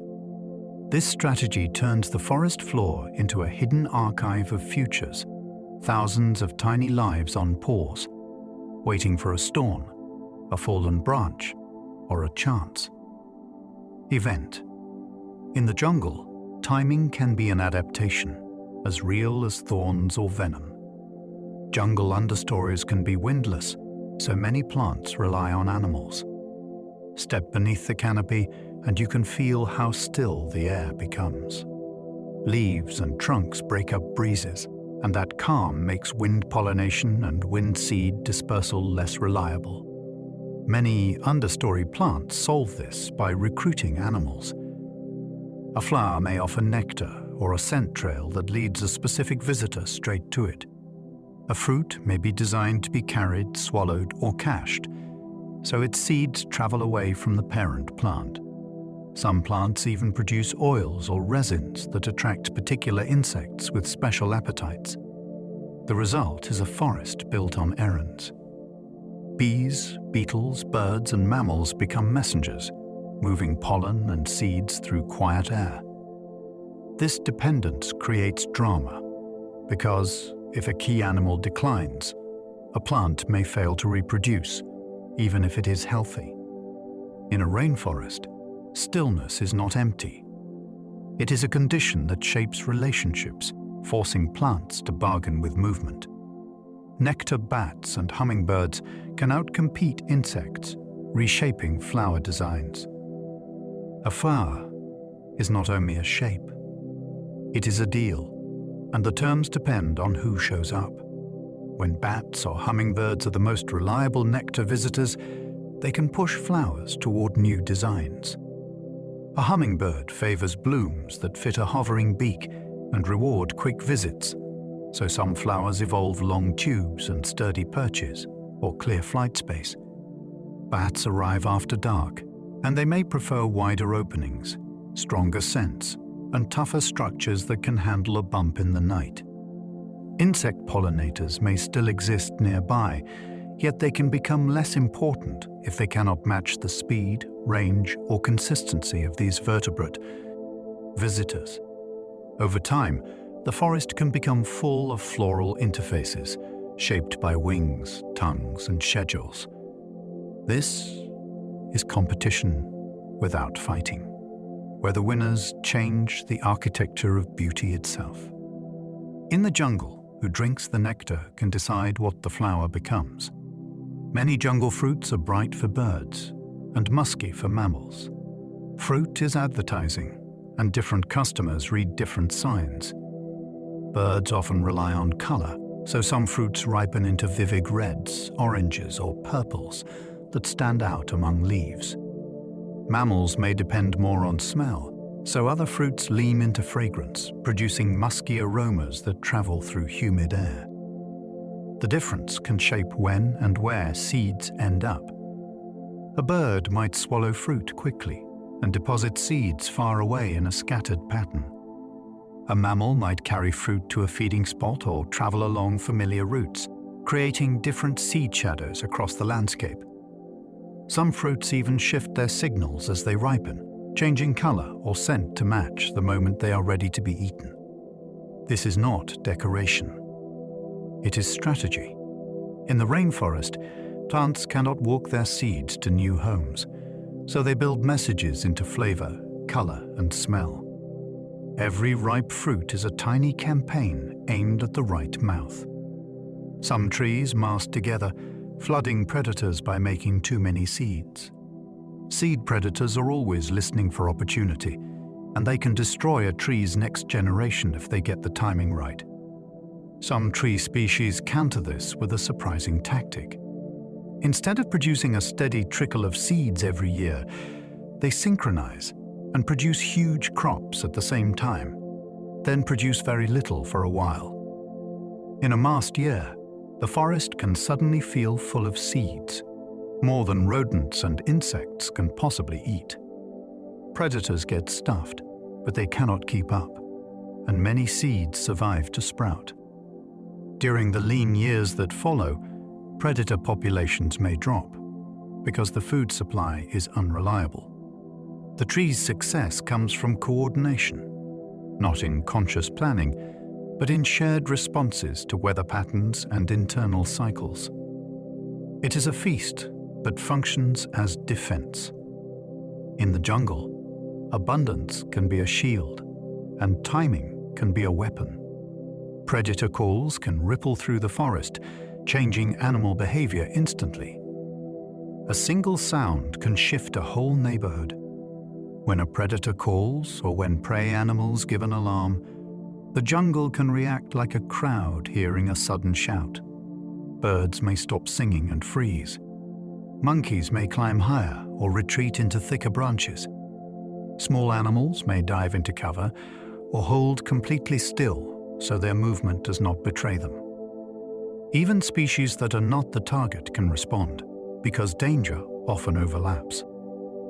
These ripples can alter feeding, travel, and social behavior for minutes or hours, and the effects can travel farther than the predator itself.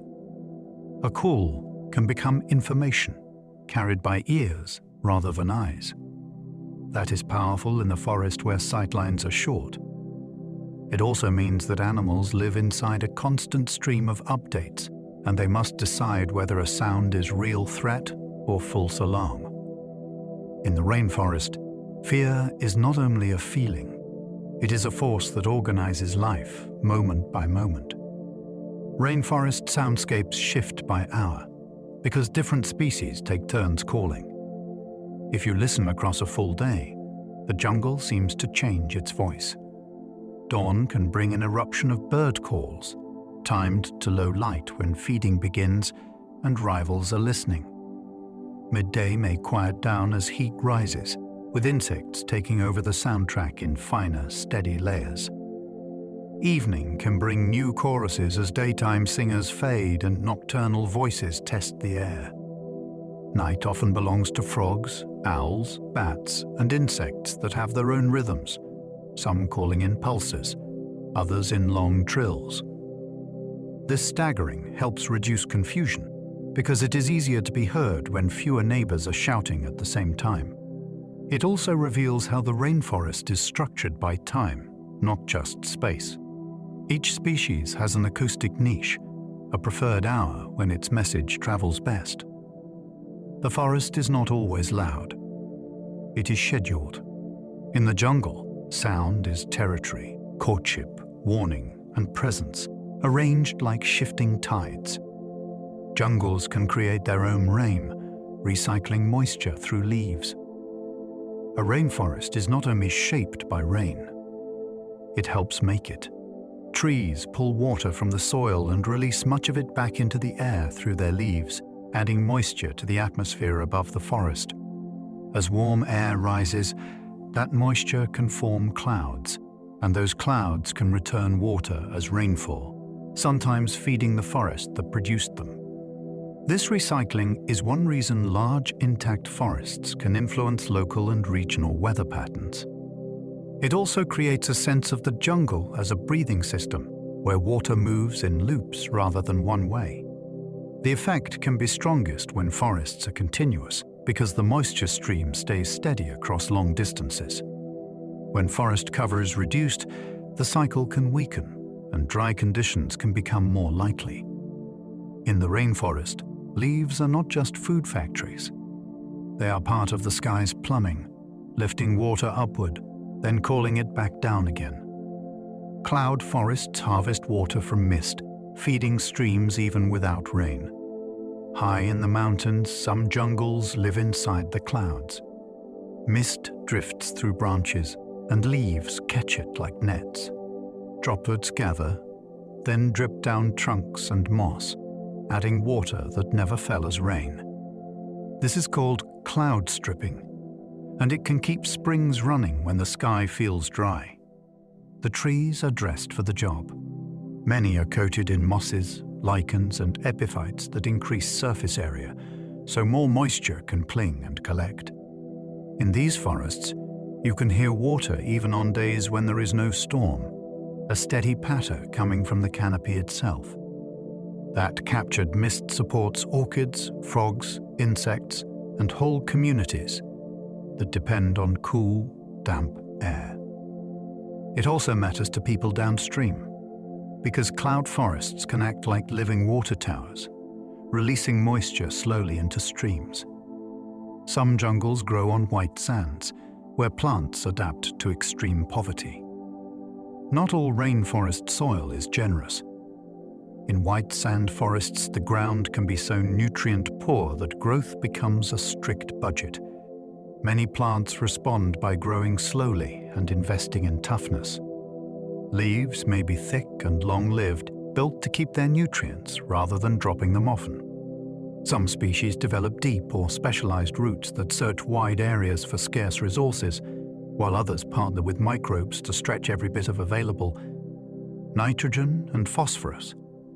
Because conditions are harsh, the plant community can become unusually distinct, with species found almost nowhere else. The forest may look more open, with shorter trees and more space between them, yet it still holds a rich cast of specialists. For animals, this can create a different menu and different hiding places, which shapes who can live there. It is a reminder that a jungle is not always built on abundance. Sometimes it is built on clever restraint. Mangrove jungles can live in salt water, filtering it through roots. Where land meets sea, mangroves build forests in places that seem impossible for trees. Their roots are adapted for mud that is low in oxygen, and many species can handle salt by blocking it, storing it, or excreting it. Some have leaves that shed excess salt, leaving crystals behind like tiny traces of the ocean. The root systems are also architectural wonders. They slow waves, trap sediment, and create calm nurseries where young fish and crabs can hide from predators. During storms, mangroves can reduce erosion by holding shorelines together, using tangled roots like living netting. Life in mangroves follows the tide. Water rises and falls, and the forest breathes with it. For birds, reptiles, and countless invertebrates, these salty trees create a home that is both marine and terrestrial at once. In the jungle, survival sometimes means becoming a bridge between worlds. Buttress roots spread wide, stabilizing tall trees in shallow soils. In many rainforests, the richest nutrients sit near the surface, and deeper soils can be less useful for anchoring. Tall trees respond with buttress roots, broad flaring supports that spread outward like fins at the base of the trunk. These roots widen the tree's footprint, helping it resist tipping during storms, and they can also channel water and leaf litter toward the trunk where fine roots can pound down. Collect nutrients. The shapes can be dramatic, creating natural walls and sheltered pockets on the forest floor. Animals use them too. Frogs and insects hide in the creases, and some mammals follow buttress corridors like pathways through the undergrowth. The roots are not only support beams, they are part of the tree's strategy for living tall in a crowded place, where reaching the canopy brings rewards and falling can be fatal. In the jungle, architecture often begins at ground level, even when the goal is the sky. Kapok trees can rise above the canopy, acting like living skyscrapers. Some rainforest trees do not stop at the canopy. Kapok trees can emerge above it, towering over the surrounding green like landmarks. Up there, the wind is stronger and the sun is harsher, so surviving means building a trunk that can hold steady and a crown that can handle exposure. From that height, a kapok becomes a hub. Birds may use it as a lookout, and climbing animals may treat it like a vertical highway to high-fruiting branches. When it flowers, the display can draw visitors from far away, because resources in the upper air are easier to spot. The tree also shapes the microclimate below it. Its shade falls across smaller crowns, and its branches can create safe routes between treetops. To stand above the canopy is to claim a rare position in the forest's hierarchy. A kapok is not just a tree. It is a piece of skyline. Some palms fruit in cycles, feeding wildlife when other foods fail. In a rainforest, food can seem constant, yet many animals still face lean weeks when familiar fruit trees pause. Some palms help smooth those gaps by producing fruit in strong cycles, sometimes in large synchronized bursts. When the crop arrives, it can support crowds of feeders, from birds to mammals, all drawn to the reliable energy. For animals, these cycles shape movement. A troop may travel farther to reach a fruiting palm, and then linger, using it as a temporary base. For predators, the gathering of prey can change hunting patterns as well, because where food concentrates, life concentrates. The palm benefits too. When many animals feed, many seeds get carried away, dropped, or deposited far from the parent, which can improve the odds of new seedlings escaping disease. Competition. A fruiting cycle is not only a plant event. It is a scheduling signal that can reorganize the forest for a season. River turtles and fish thyme breeding to floods, using water as transport. For many river animals, the flood season is not a problem. It is a plan. When waters rise, new habitat appears. Calm, flooded areas become nurseries, and food becomes abundant in places that were dry land weeks before. Some fish thyme spawning so eggs and young can spread into these temporary wetlands, where predators may be fewer and shelter is plentiful. River turtles also respond to the rhythm, choosing nesting and hatching timings that match the changing shoreline and water level. Floodwater becomes transportation, moving nutrients and young animals into fresh areas without long journeys. It also links habitats that are otherwise separate, allowing populations to mix and expand. This timing must be precise, because flooding that arrives early or late can expose eggs, strand young, or reduce food. In the jungle, water is a calendar. When it climbs the banks, it signals that a new chapter has begun, and many species turn that signal into new life. blackwater rivers run tea-brown, stained by leaves and low in nutrients. Some rainforest rivers look like they have been steeped like tea, dark and clear rather than muddy. Their color often comes from tannins and other compounds released as leaves and wood break down in swamps and forest soils. These waters can be acidic and relatively low in nutrients, which shapes what can thrive there. Algae may be limited, so food webs rely more on material that drifts in from the forest, like insects falling from branches or fruit dropping into the cumbra. Current. Fish communities can be specialized, adapted to low mineral levels and different visibility conditions. The darkness also changes how animals perceive danger. Shapes are harder to see, and scents and vibrations become more important. For people, blackwater rivers can feel mysterious, like moving mirrors under the trees. They also show how closely the forest and river are linked. The river's chemistry is written by the land it passes through, and the jungle's fallen leaves can tint an entire world. In flooded forests, fish eat fruit, and trees depend on them. When seasonal floods spread into the forest, the boundary between land and river disappears. Fish swim among trunks and branches, and suddenly fruit that would normally feed monkeys or rodents becomes aquatic food. Many fish take advantage, swallowing fruits and carrying seeds as they move through flooded corridors. Later, the seeds may be deposited in new places when the waters retreat, sometimes far from the parent tree. This creates a partnership that only exists because of flooding. The trees gain dispersal, and the fish gain calories that are rare in open water. It also builds surprising connections. A tree's reproductive success can depend on a fish's appetite, and a fish's growth can depend on the timing of a fruiting season. The flooded forest becomes a temporary dining room with underwater aisles, and life rearranges itself around that opportunity. In the jungle, seasons do not always change temperature. Sometimes they change the shape of the world, and with it, who eats what. Jungle fires are rarer than savanna fires, but they can transform everything. White forests resist burning because humidity stays high and shade keeps fuels damp. Yet during severe droughts or when forest edges are opened, fire can enter, and its effects can be dramatic.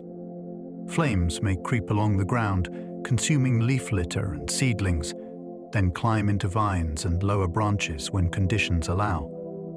Even a low fire can weaken large trees by damaging bark and roots, leaving them vulnerable to insects, fungi, and later storms. Afterward, the forest can change character. More sunlight reaches the floor, and plants that tolerate heat and open conditions may gain ground. Animals that depend on dense cover may retreat, while others move in to use the new space. Recovery can be slow, because many rainforest species are not adapted to frequent fire. In places where fires repeat, the ecosystem can shift toward a more open, drier state. A jungle fire is not just an event. It is a turning point that can reset the rules for decades. Many modern medicines trace back to jungle organisms, especially plants and fungi. Long before laboratories could isolate molecules, healers noticed patterns: which bark eased fever, which sap soothed wounds, which leaves made pain loosen. Its grip. Today, scientists often start in the same place, by looking at the chemicals that jungle life evolved to survive. Plants build defensive compounds to deter being eaten. Fungi compete with bacteria by producing antibacterial substances. Those survival tools can become our treatments once researchers test them, refine doses, and understand risks. This is not just a story about rare cures hiding in trees. It is a story about diversity creating options. When many species exist, many chemical strategies exist too. That expands the library of compounds we can study for infections, inflammation, cancer, and more. Every time a habitat disappears, potential chemistry disappears with it, sometimes before anyone even knows it was there. Quinine from cinchona bark helped fight malaria and changed world history. Malaria shaped where people could travel, settle, and build cities, especially in humid regions where mosquitoes thrive. Cinchona trees offered a powerful tool because their bark contains compounds that can reduce malarial fever and improve survival. Once quinine became widely used, it altered what was practical for explorers, soldiers, and traders, and it affected the reach of empires and the movement of goods. It also transformed daily life in tropical areas, making some places less deadly for newcomers. The story carries a quieter lesson too.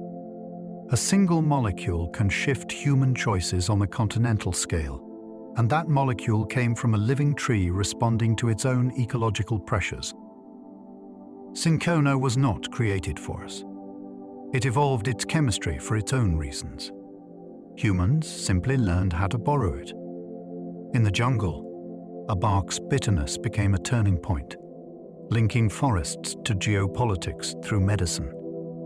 Curare poisons inspired muscle relaxants used safely in modern surgery. Curare was known as a hunting poison, used in some regions to tip darts or arrows, because it could paralyze prey without needing a deep wound. Its power comes from blocking nerve signals to muscles, which stops movement while the brain may remain aware. That is a frightening effect in the wild, yet the mechanism became useful once doctors learned how to control it. In surgery, carefully managed muscle relaxation can make procedures safer and more precise, especially when breathing support is available. The transformation from poison to tool required rigorous testing, standard dosing, and an understanding of reversal and monitoring. It also highlights how science can turn an ecological weapon into a medical instrument without celebrating the harm that made it famous.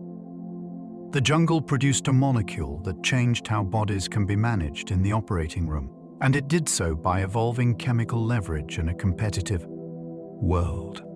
Indigenous knowledge often guides discoveries, showing which plants actually matter. A rainforest contains too many species to test at random in any realistic timeframe.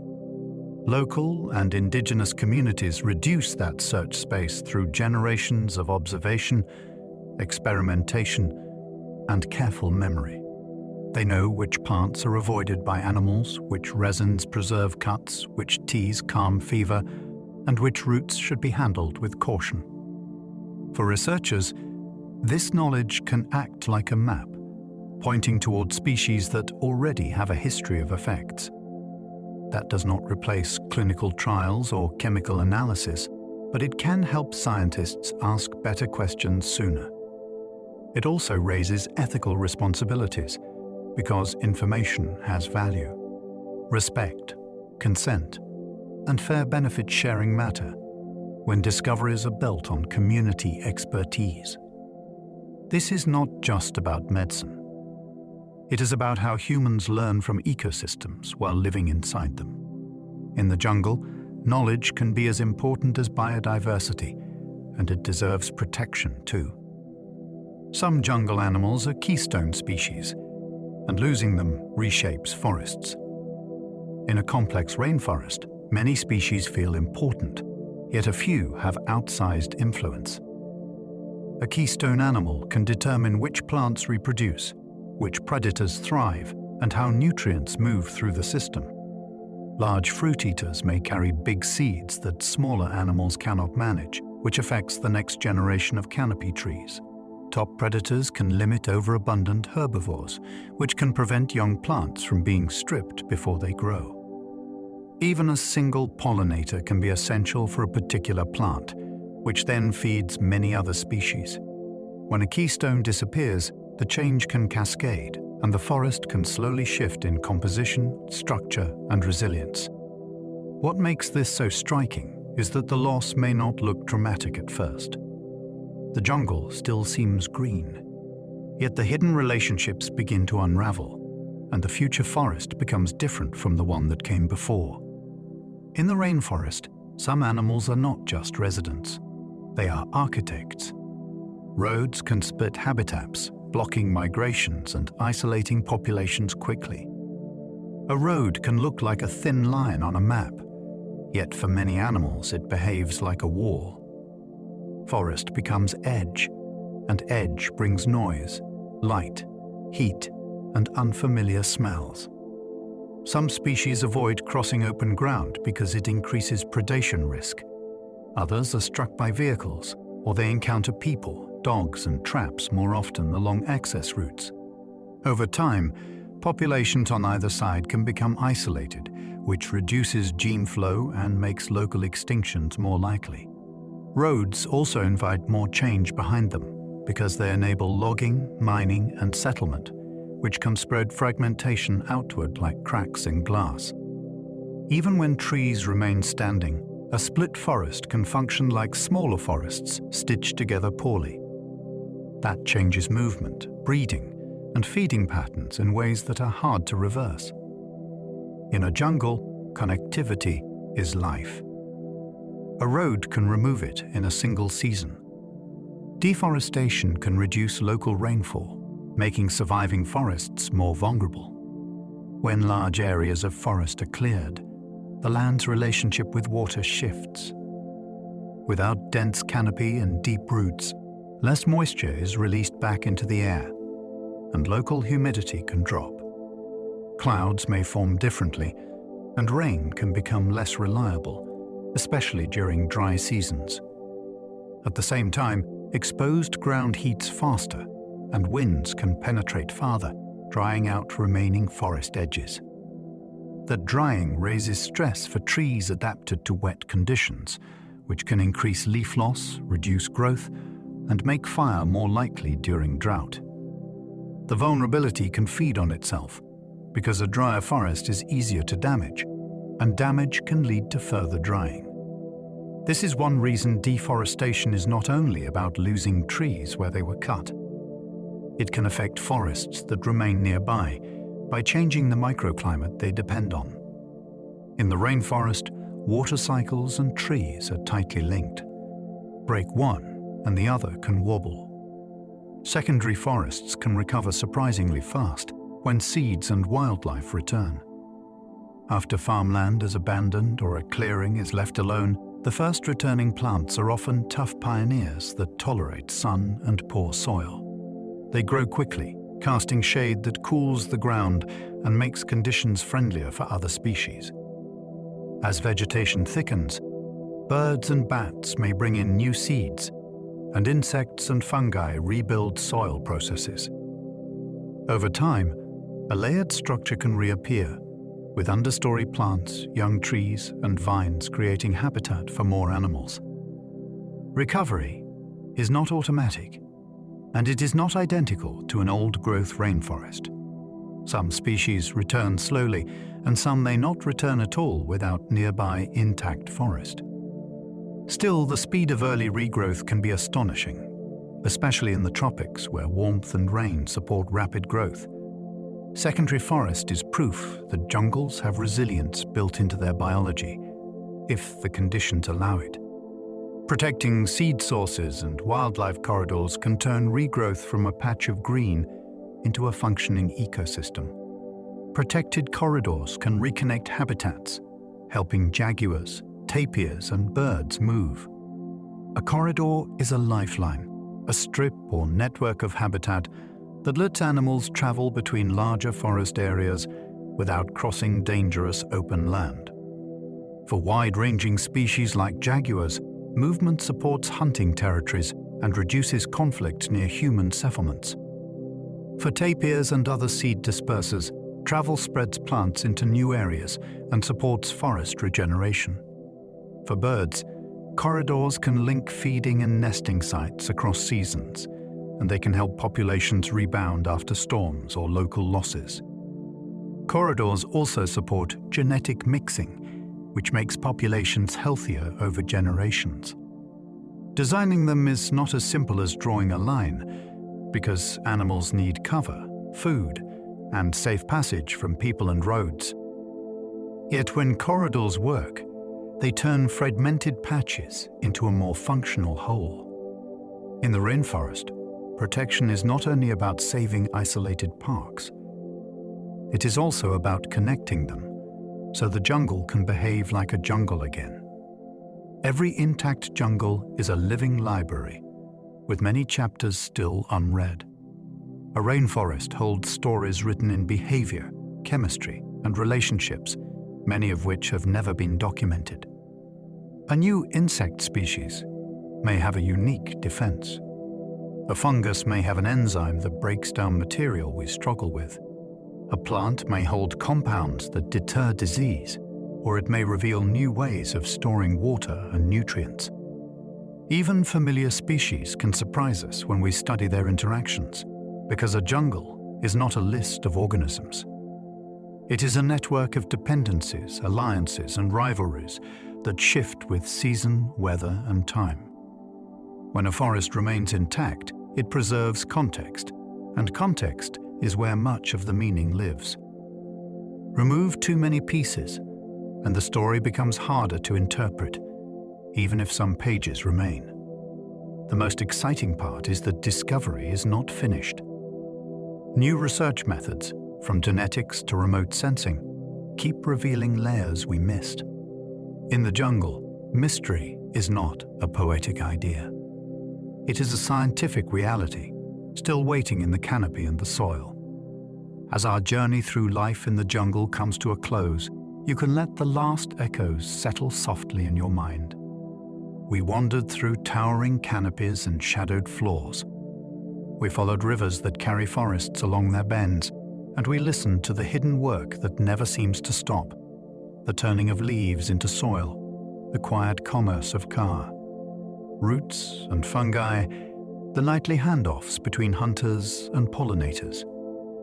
We met creatures built for remarkable lives, ant cities that farm their own food, frogs that borrow their defenses from what they eat, birds that turn clay into protection, and bats that stitch the forest back together by scattering seeds across empty spaces.